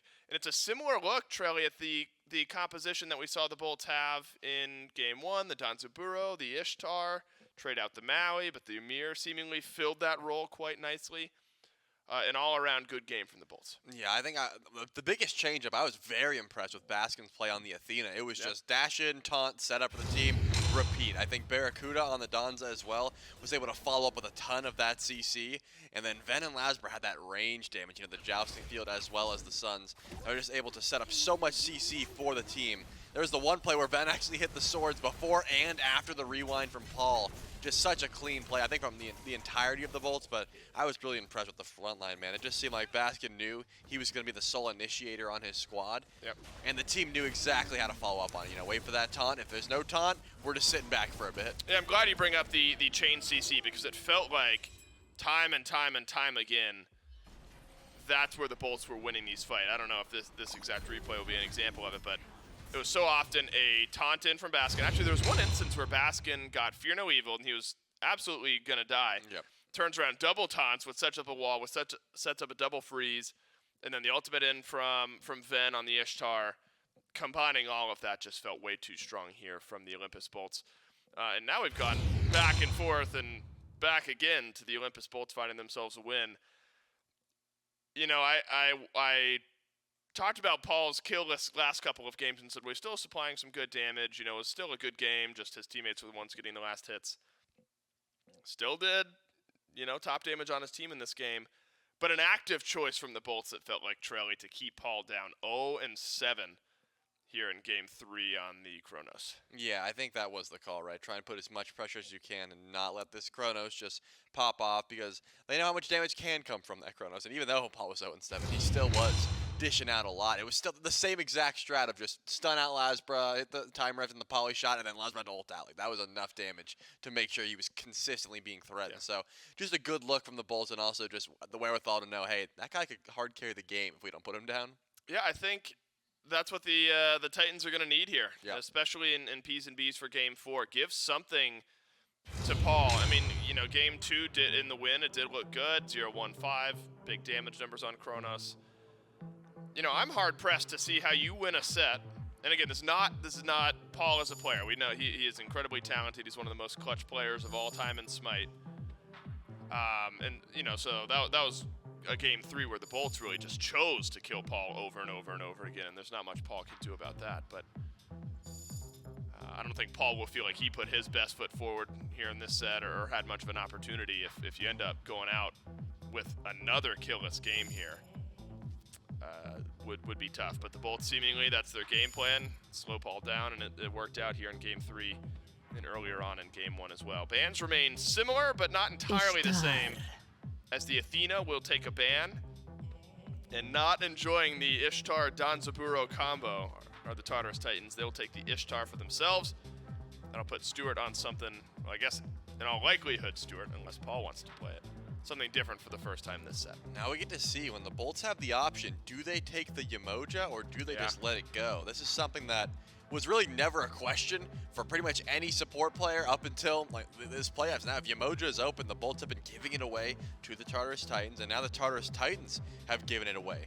Will this be the pick that the Bolts are looking for? I would say no. I wouldn't be surprised if they pass up on it and just say, hey, we can give Aror the Yemoja because we are just looking for anything else. In this moment, though, they still have that option. Could they go for the Maui, something like that? Or are they going to stick with just grabbing their ADCs? You know, because they just want to make sure that their hunters are prioritized. The Ishtar is gone, so maybe the Cernunnos, Danza, those sort of things. I don't think the Danza is going to be too contested from the Titans, but BaRRaCCuDDa likes the Danza. See a gun this big? Yep, he will does. be He really contested, does. but it's by the Bolts, so BaRRaCCuDDa locks it in. Remember, we did see Danza, I believe Cern insta-locked in game 2 by the Olympus Bolts, if I'm remembering correctly, and it was not the best look. Felt like, yeah, Ven was getting jumped on a good bit.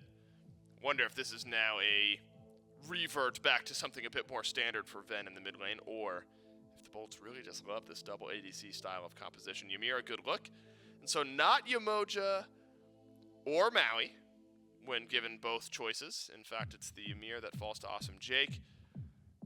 Those might be pretty simple bans here if the Titans don't end up selecting Yemoja or Maui. We know that Aror likes both. Wonder if you feel like if you're the Titans, you have to take your support here in the top 3. I mean, If you want Yemoja or Maui. you should want Yemoja or Maui. The question is, the Titans have lost on Yemoja, right? So, is it now, hey, we couldn't get it to work, we want to try Or the neither. Maui? Or you could be grabbing the Atlas. Remember, SOT's played it before, but as of recent, it's been more so looking towards throwing those bruiser assassins or warriors in the solo lane. So with the Thor being grabbed, that also could be SOT's pick. The Titans are definitely going for a full-on switch-up. A lot more damage locked in early on. It used to be more so focused on some setup, you know, those late-game ADCs, things like that. But with the Ishtar and the Atlas, it's going to be a strong one, too.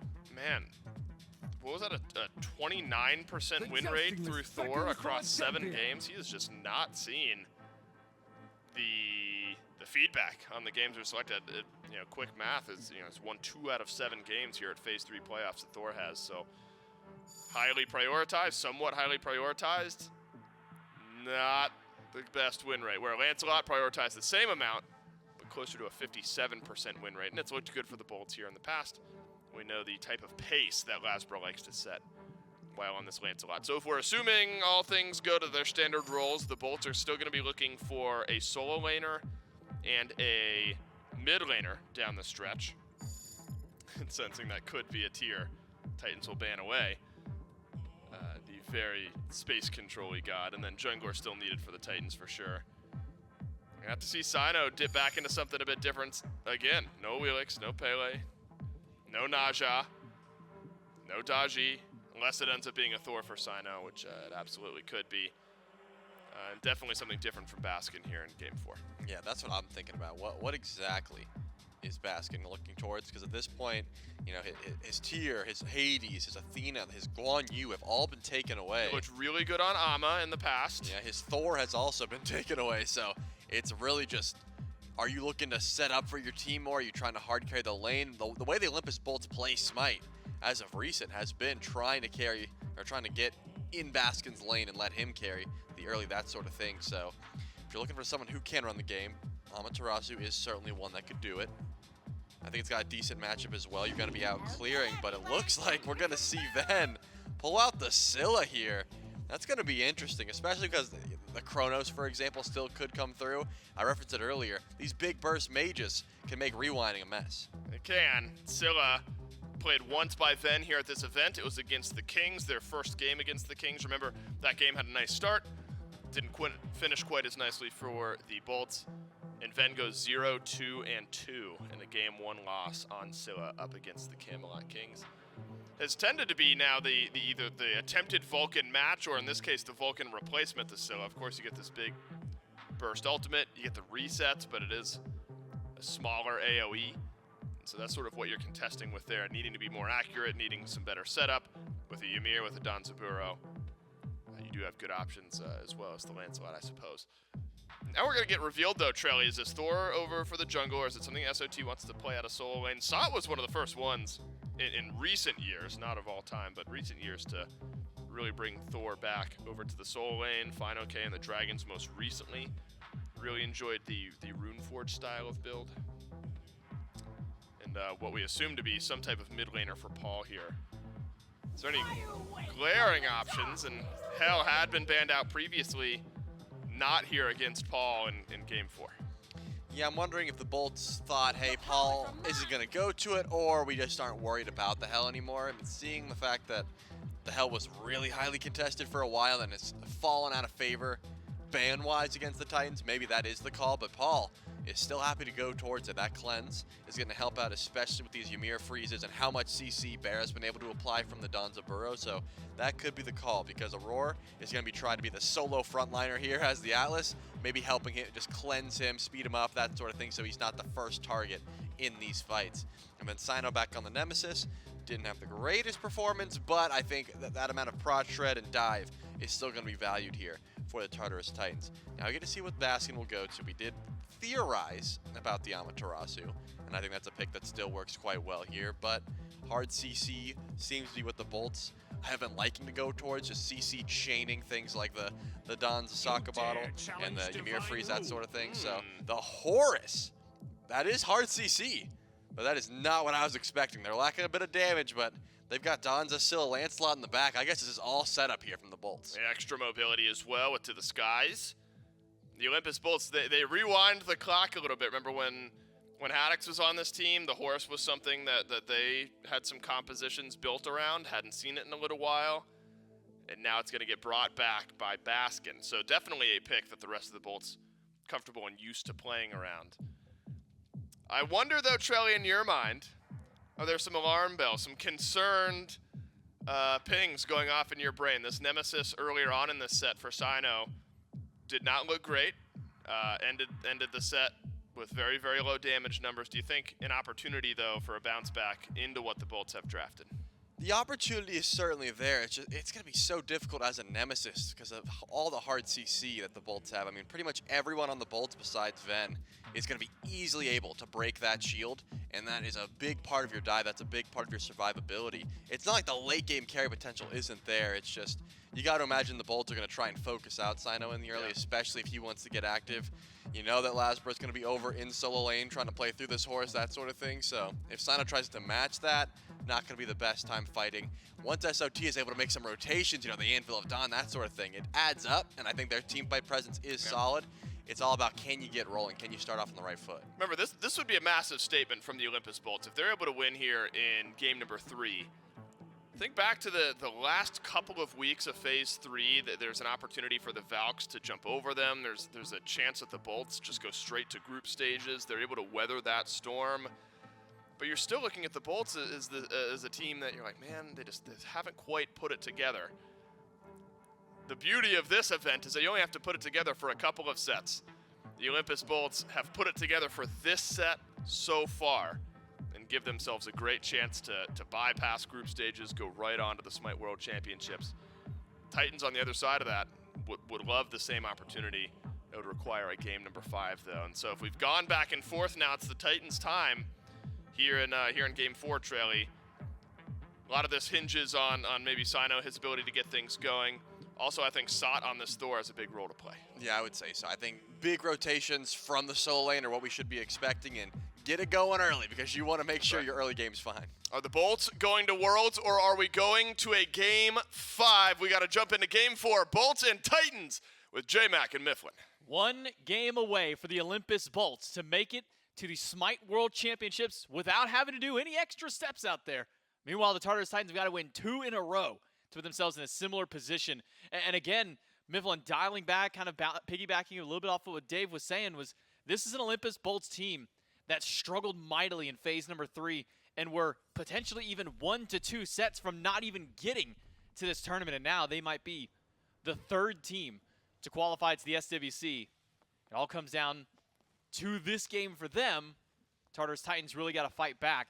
And with kind of a different composition in this regard, SOT going back onto this Assassin, this Thor solo, Cyno going to a pick that, putting it lightly or putting it bluntly, just didn't work at all in game number 1 for them. I think this time around, though, the Nemesis makes a bit more sense to me. It's a little bit easier to execute than in the previous matchup. up against Crush. You've got a pretty smart answer with the shield. You've got great gap close potential against some largely immobile gods. Ymir in particular, I think it'll be a great target for Cyno throughout the early to mid-game phases if you can isolate Jake in the jungle. Obviously, he's going to struggle up against the massive amount of slows the Tartarus Titans have got on their side. Fortunately for Jake, Heavenly Sprint should help out, but you've only got that once every couple of minutes. Otherwise, seems to me the Tartarus Titans have once more gone towards a very late game composition. The Hell needs some time to spool up. Nemesis is a late game hyper carry as well. So really the only hyper strong early game pieces are Stu on this Ishtar and SOT on Thor.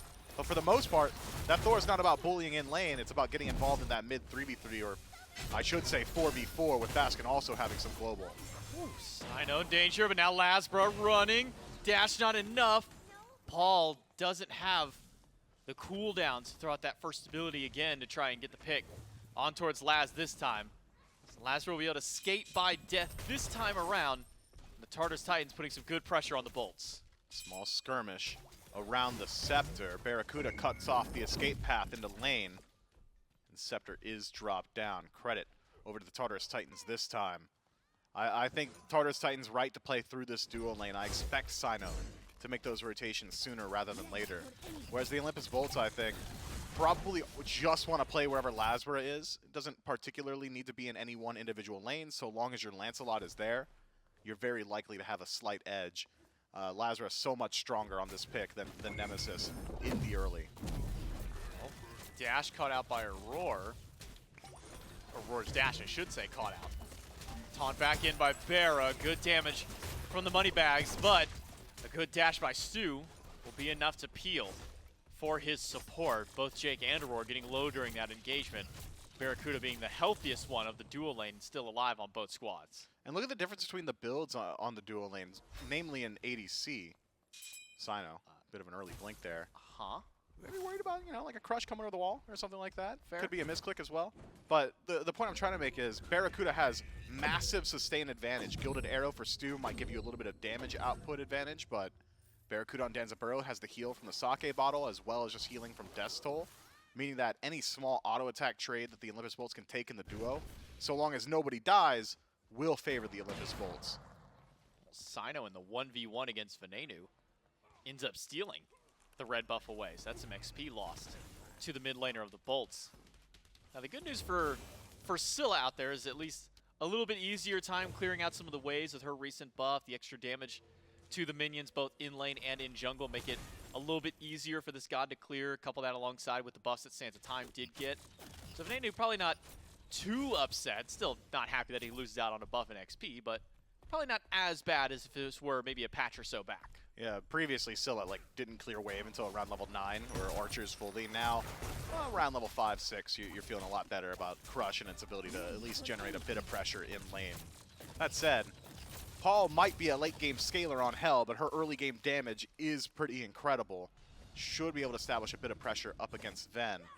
I expect early rotations and continual rotations towards that red buff from the Tartarus Titans now that they've got timer on it. Cyno and Paul together should be able to put out a good deal of damage. Paul, level 5 already on the Hell, going in towards Book of Thoth for an early build. Was wondering maybe what his build might go towards. In the past, when Hell was kind of meta for this team and meta in general, it was the Book of the Dead library style of build. Pick up the Book of Thoth, get a Breastplate of Valor, Book of the Dead afterward, which Breastplate of Valor is almost always in the wheelhouse of Paul anyways, but makes it doubly annoying, at least when someone like a Hell is kind of picking up this build with. So I'm going to keep my eyes on Paul throughout this game on how he decides to itemize. Yeah, I mean, Book of Thoth, Breastplate of Valor, you get the double dip on mana, a little bit of additional power from the passive, so I think makes a good deal of sense, especially if you're concerned about some of that dive potential that will likely be headed his way. Some more survivability could do a whole lot of good for Paul going forward. But the peel built around him, I think, will also make it very difficult for the Bolts to get towards him.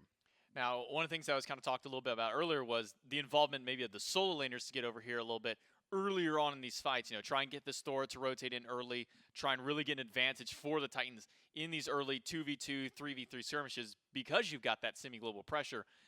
Maybe at what point do we see SOT make that rotation? Is it once that first item is kind of fully finished up and he pushes a wave a little bit further, or is it just, hey, just get out there and get it going right now? I think it's usually around level 9. It's not to say that there's a key point where Thor wants to rotate out. It's anytime he's got access to the ultimate for the most part. But generally, it's around level 9 where soul laners feel a little bit more comfortable leaving their lane behind, getting involved in that fight. You want your soul laners rotating once Gold Fury is like actually doable. This early in the game, it's not exactly a great target. Yeah, definitely a little bit tougher. Also currently unavailable, at least for about another half minute or so.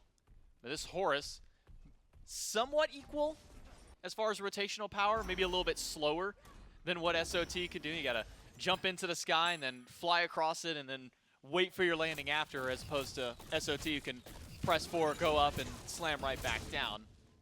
So I'm curious to see how the rotational matching will come through. And I wonder if that was maybe part of the reason why Baskin went to this, was to try and match some of that pressure that the Titans have globally. It could be that. It could also be that Horus has got a pretty decent matchup to Thor in lane. You've got so much CC to deal with Berserker's Barrage. The updraft can cancel out that hammer, make sure you're not able to teleport to it. So the immense CC amount, I think, probably a bit of it. And also the sustain. If you're worried about Paul just dragging out these team fights come late game, Baskin can at least match some of it with Horus. And I mean some. You're not exactly doing everything that a Hell's doing, but every little bit counts. Well, it is Book of Thoth now finished by Paul. Opposite side, Divine Ruin by Venenu. I imagine Anti-Heal will be the name of the game for just about every player on the side of the Olympus Bolts deal with Hell. One of the few gods in the game that really does warrant so much Anti-Heal compared to some other ones. With some, you can be like, all right, cool, our mage got some, our jungler got a little bit. I think that should be enough. Hell really feels like one of the only gods in the game where you got to go, all right, everybody, dip your toes into this basket. We need some help. Yeah, I think another key example of the difference between healing of Horus and Hell is that you don't really need to grab a Brawler Speed Stick and Divine Ruin first rotation of items, right? Whereas the Olympus Bolts had to do exactly that. Both Ven and LASBRA dedicating their first item to dealing with some of that sustain from the Tartarus Titans. Or running down Laz because he's got Cyno as backup. But it seems it was just to steal away a Harpy camp for Cyno, and even the smaller back Harpies as well. This kind of feels reminiscent for Cyno, at least of his SCC times. He always called him the back camp bandit, was kind of the coin term that came to a lot of SCC junglers who would kind of ignore the fighting that was actually happening and just go to steal away some of this XP. Rocket by BaRRa, blink by Laz, one more shot onto Stu, and it's the horse from LASBRA again. The jungler of the Bolts gets first blood. That gap close potential not only from Lancelot, but Danzaburou as well means that Stu has to keep vision in the jungle, has to be aware when the Olympus Bolts are rotating through, because if you're halfway up the lane, well, you're going to be 6 feet under very quickly immediately afterward, and Stu finds that out early on in this match. First blood at the 7-minute mark. Does at least maintain his beads, though, so it'll be difficult for the Olympus Bolts to repeat that play. Stuart down. Opens up a little bit of safety there for BaRRaCCuDDa in the lane, makes it a little bit easier for him. And by giving LASBRA that kill, can maybe expedite his build a little bit more. Aror frozen, cleansed away by his mid laner, and some decent heals go through. Wall to block off the path, but Auror's not really concerned about that wall. We'll just return a little bit of fire right back in. The Olympus Bolts with good answer early on to deal with Stu. The problem then still lies with Paul. I mean, that was the problem in game number 1, game number 2, and game number 3. The Bolts answered that, said, all right, cool, we'll just put Paul in the dirt 7 times in the game. Haven't seen that from them just yet. I'm not certain that the need is nearly as high as it was against the Chronos. It's also a little bit harder to execute on up against Hell. Not only has she got additional movement speed from the heal, but she's got heals, she's got CC immunity built into the kit, and she hasn't had to use any of her relics just yet. Aegis in that first slot should avoid a whole lot of the damage output that the Olympus Bolts have got on their end. Ven going to struggle to connect those I'm a Monsters until that relic has been burned off. So the answer that the Olympus Bolts seem to have come up with is fight around it. Let's deal with the side lanes. Let's rotate towards Stu. Let's control the neutral farm on map, mid camps for the most part going their way. But take a peek at the Tartarus Titans ward allocation. Those are very deep wards on the map, all the way up to the Olympus Bolts speed buff. Could be that the Titans want to play around the enemy jungler, try and shut down LASBRA. Potentially so. SOT able to successfully clear out the wave. LASBRA rotating in, but SOT up in the sky. Where will his landing target be? On top of Baskin. who will quickly beads and dash his way back to the safety of the team. Ult for beads, though, is definitely a win at the end of the day for the Tartarus Titans. It is, but I think Baskin can be a bit more, I suppose, lackadaisical with his bead usage because he's playing Horus. It's a very safe pick. It's not often that we're going to see the Tartarus Titans dedicating a whole lot of time rotating to deal with Baskin in particular. I think probably just right to use beads there. Jump onto Aror by BaRRaCCuDDa. Jake is keeping Paul zoned away. That sets up perfectly for a double. I'm a monster. Second one Aegis out, but the crush is good. And Venenu with an early double on the Scylla. Sets up perfectly for the Olympus Bolts. I love that decision making from Ven. Says, I'll go for the target that doesn't have Aegis first, deals with the roar, finds the reset, and then utilizes the ultimate very early against Paul. Doesn't wait out any sort of CC, says, look, you're stuck in shards of ice. You're taking damage from one of us. Had he delayed the I'm a Monster any further, Paul probably gets a double dip on that relic and avoids both Ven and Jake's ultimate. But with Ven forcing it out so early, there's 400 damage from your support ringing true.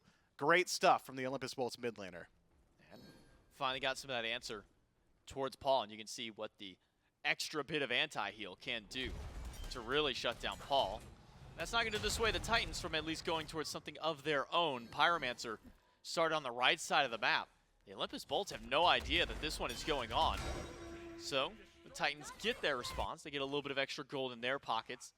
And it leads to only about a 1,500 gold lead for the Olympus Bolts now. I wonder if the Titans are just assuming that the Olympus Bolts go to Gold Fury there and then luck out a bit that there was no rotation towards gold. Instead, it's just the Oracles picked up.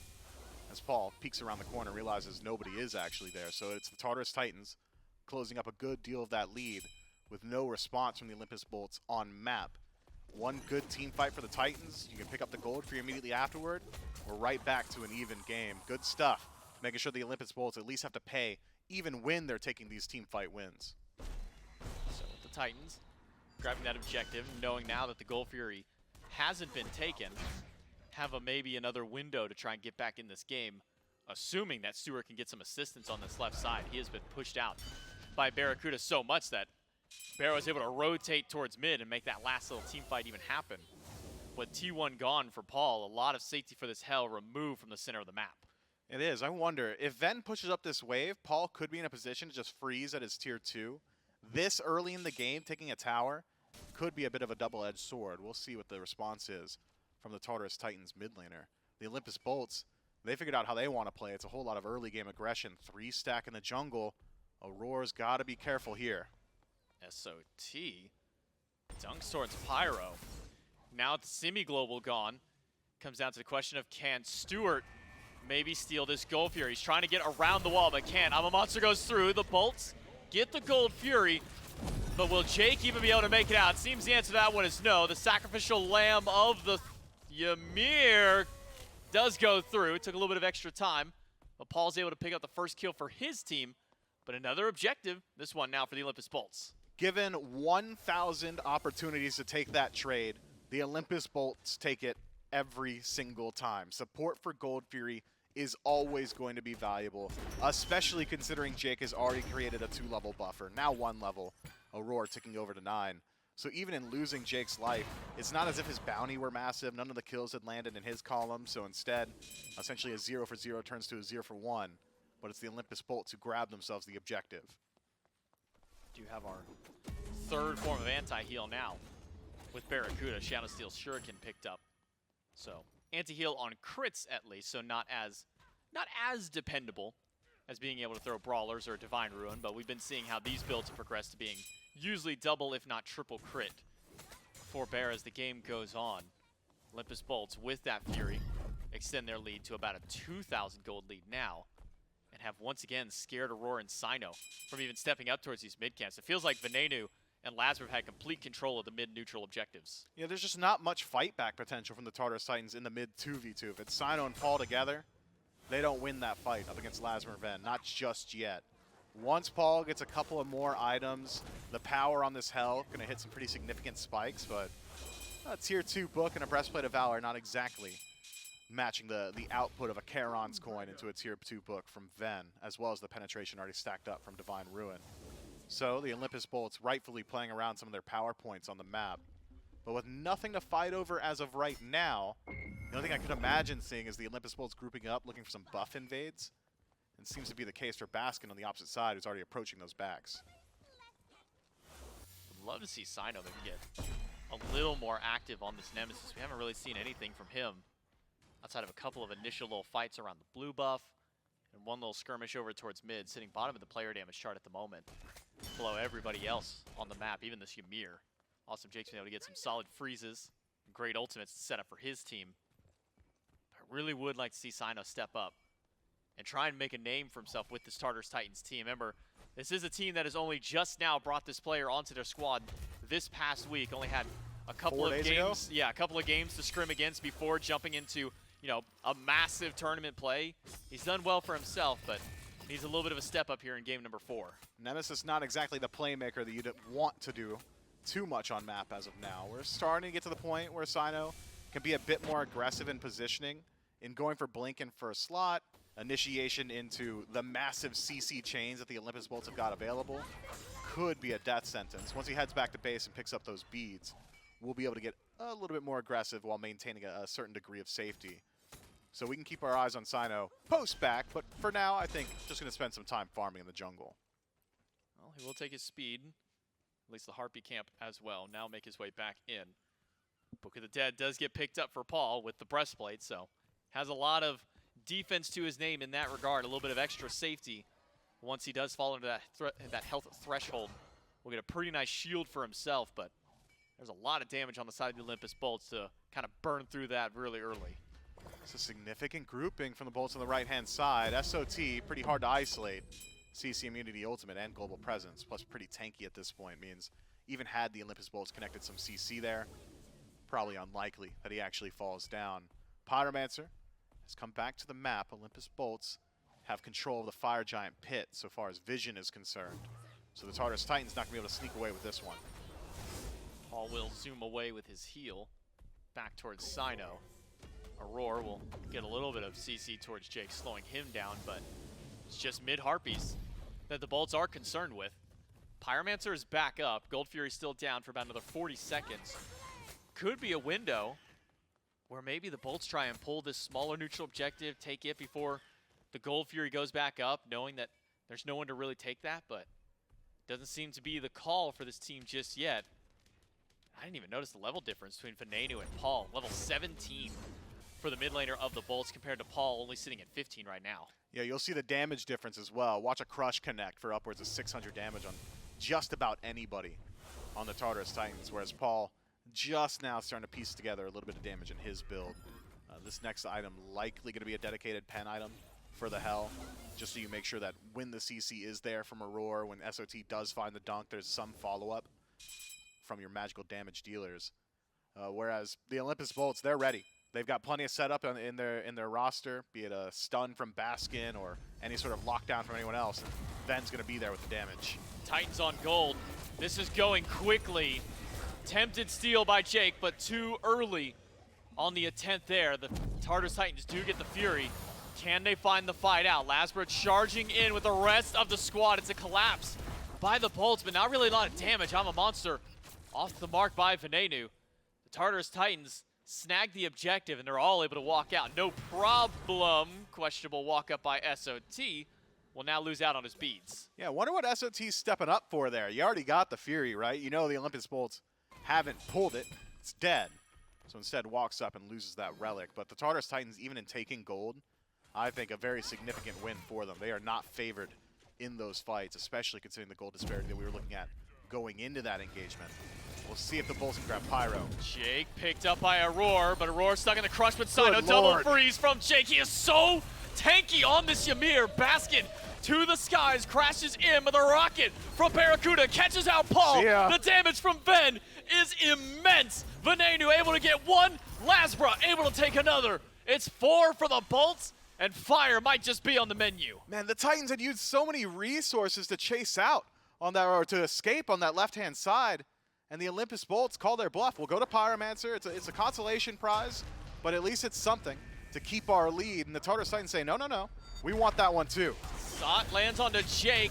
Maybe a pick, if not for LASBRA. Goodness. And the rest of the Bolts to collapse back in. Delayed deicide for the Olympus Bolts as Aror respawns, and the fight around the Fire Giant continues through. But what a great pick by the Bolts to shut down SOT and get themselves set up for another objective. Man, that is just clean stuff. The wall from Awesome Jake, locking down 2, get a double Sikkim from Scylla, double freeze off the back as well. I mean, the CC combo and damage output is certainly there. If any individual member of the Tartarus Titans steps out of line, Jake, who has been playing a hot hand all day, is going to punish you for it. This Ymir too tanky. If you're jumping on anybody from the Bolts, it better not be him. Yeah, I mean, this is a case where Jake ate pretty much every CC and instance of damage that he could, and he still walks away with a little over his quarter of his HP at that point. Jake is probably not the ideal target until some of these other damage items, maybe some of the pen starts coming online for these players, because Paul's got a lot of damage, but he's not hitting a tank for anything. He's got a lot of healing, but doesn't have a whole lot of damage whenever it comes to dealing with Jake or even maybe dealing with Baskin later on. And he might have a lot of healing, but not in combat healing. The Olympus Bolts have done a great job itemizing to deal with Paul in some of these longer battles. And we haven't exactly seen the Tartarus Titans in a position to utilize the out-of-combat healing. We talk about Hell and how she can elongate some of these battles, these dances around objectives. There have been no dances. It's been objective sneaky plays where you just walk up to Pyro and walk away with the Pyro, or it's been all-in engagements that immediately go one way or the other. And the Olympus Bolts are going to be favored in those styles of fights. If the Tartarus Titans can close up a bit of that gold lead and slow down these engagements, just make the fight go as long as possible, that's an ideal situation for them. Yeah, it really does feel like the Titans aren't utilizing that to its fullest extent. We'll see if they can do some of that in the later fights. As we go back in, Olympus Bolts will grab that Fire Giant, no problem for themselves. All 5 get the benefit of the buff this time around. And the Olympus Bolts, what was a tight-knit, nearly 2,000 gold lead going in towards that fire. Now with it, plus Pyromancer and a Deicide, we start pushing upwards of 6,000 that the Olympus Bolts have in their advantage. And you just got to wonder, because I'd almost glossed over it, I'd forgotten, why is SOT ulting in there? What's the best-case scenario? Hit a 5-man dunk and kill them all on your own? And it wasn't like he went up and he waited for a good moment to try and steal, like line up. He went straight up and straight back down onto Jake. Yeah, just not exactly an ideal situation, man. SOT clearly playing a bit frustrated here. I thought maybe he's going up just to check whether or not the Fire Giant had been pulled, if it's within steal range. It wasn't, and it hadn't been. And instead, sticks his guns and goes in, leaves in a body bag, loses out on some of those relics as well. The Olympus Bolts now get to play around their siege, and the siege is strong. Initiation already incredible from this composition. Walls from Ymir make it very simple to execute these sieges. You can lock down entire corridors. If you're worried about them splitting or playing around their towers, I mean, just throw a wall up and all of a sudden you can just sink some free shots into these structures. Well, with SOT and Cyno to the right, pushing Tier 1 and Tier 2, now both of them recognize that there's a very real threat of the Bolts on the Phoenix. So they'll make their way back. Phoenix loses about 20% of its health. BaRRa pulled out a stealth. That's Auror's ultimate. Expended. Baskin dashes in. Cleanse is good onto Aror and Stuart. SOT up in the sky. Where will he crash? It's on top of only LASBRA, who will beads out. And SOT may just regret going in. It's a double root from LASBRA. Stuart in danger now. LASBRA dashes in and gets caught out there. Stuart gone. It is 2 away for the Tartarus Titans, but this is still a very tanky Titan Mifflin. There are 2 towers still standing. 2 towers, but the Olympus Bolts very healthy still and plenty of time to play with this Fire Giant. 40 seconds on both SOT and Stu's respawn. Tier 2 tower, that's an easy pickup. LASBRA will go grab the wave, bring the minions with them. The Olympus Bolts, they want one more bird before they head back. They very well get it here.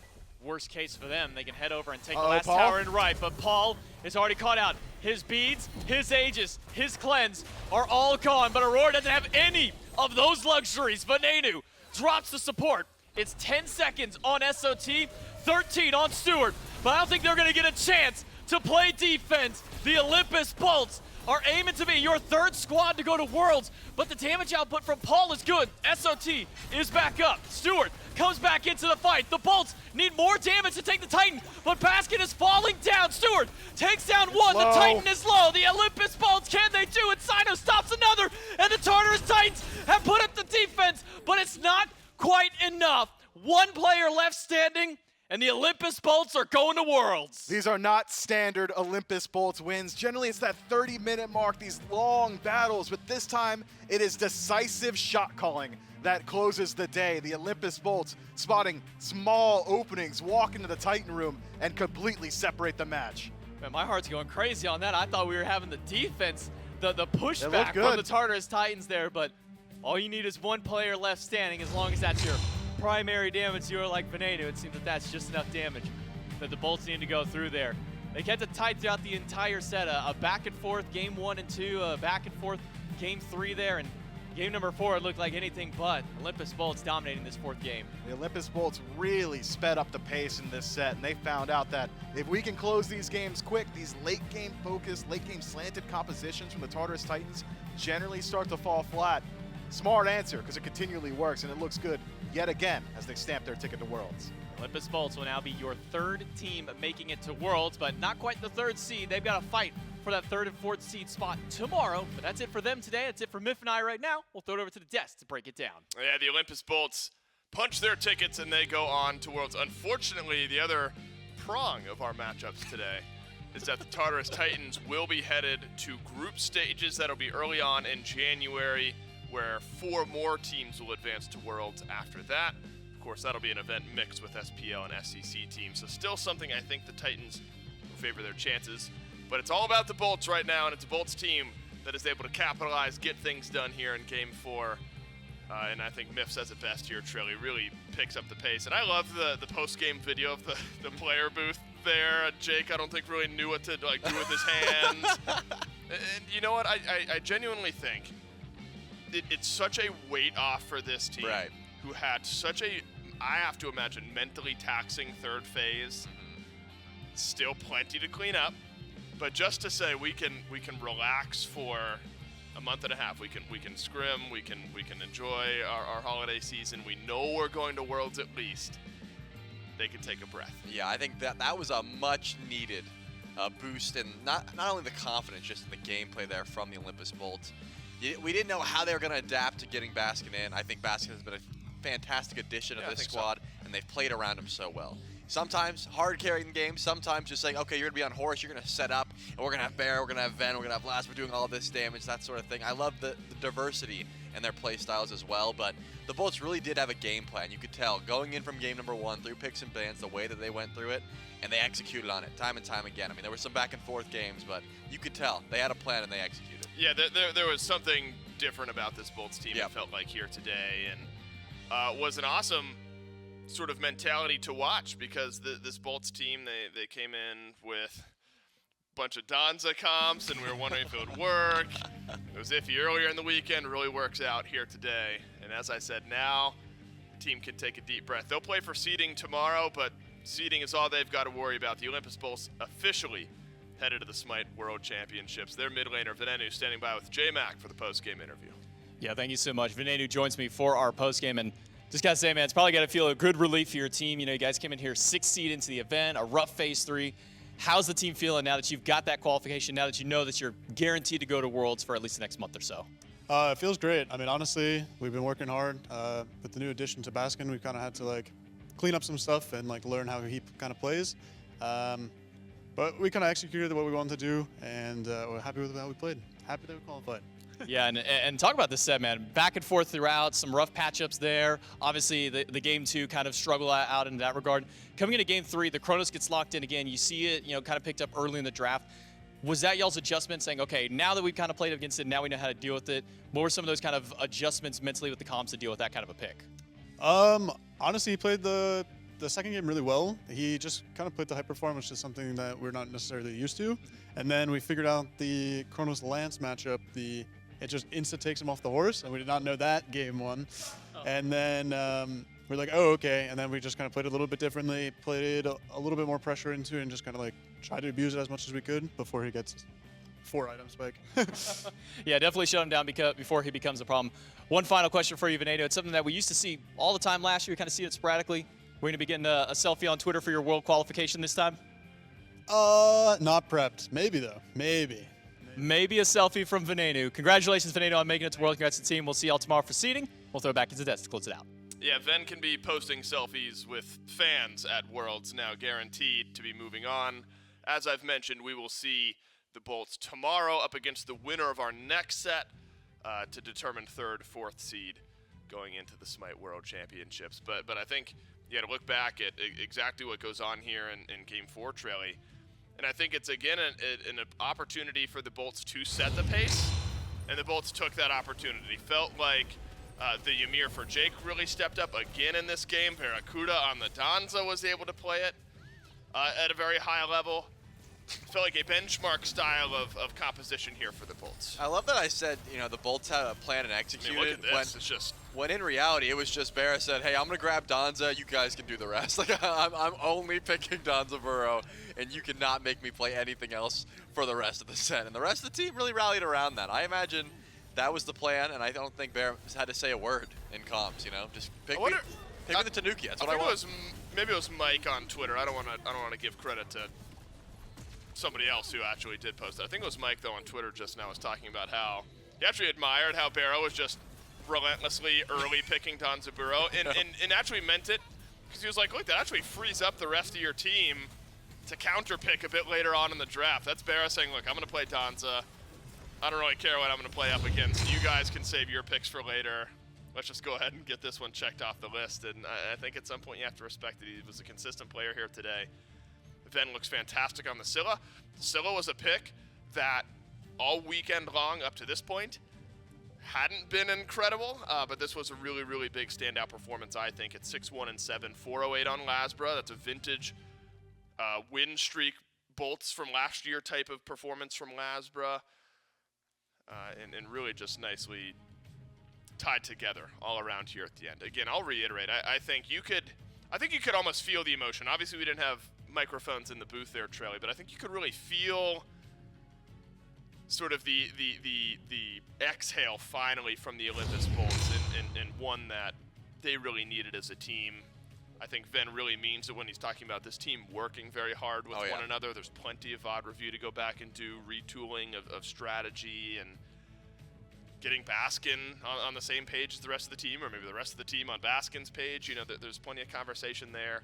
They'll have plenty of work to do over the next month and a half, but they will do that work knowing that no matter what, they'll be at Worlds, they'll have a chance to go on a run, and that's got to feel great for the Bolts and their fans.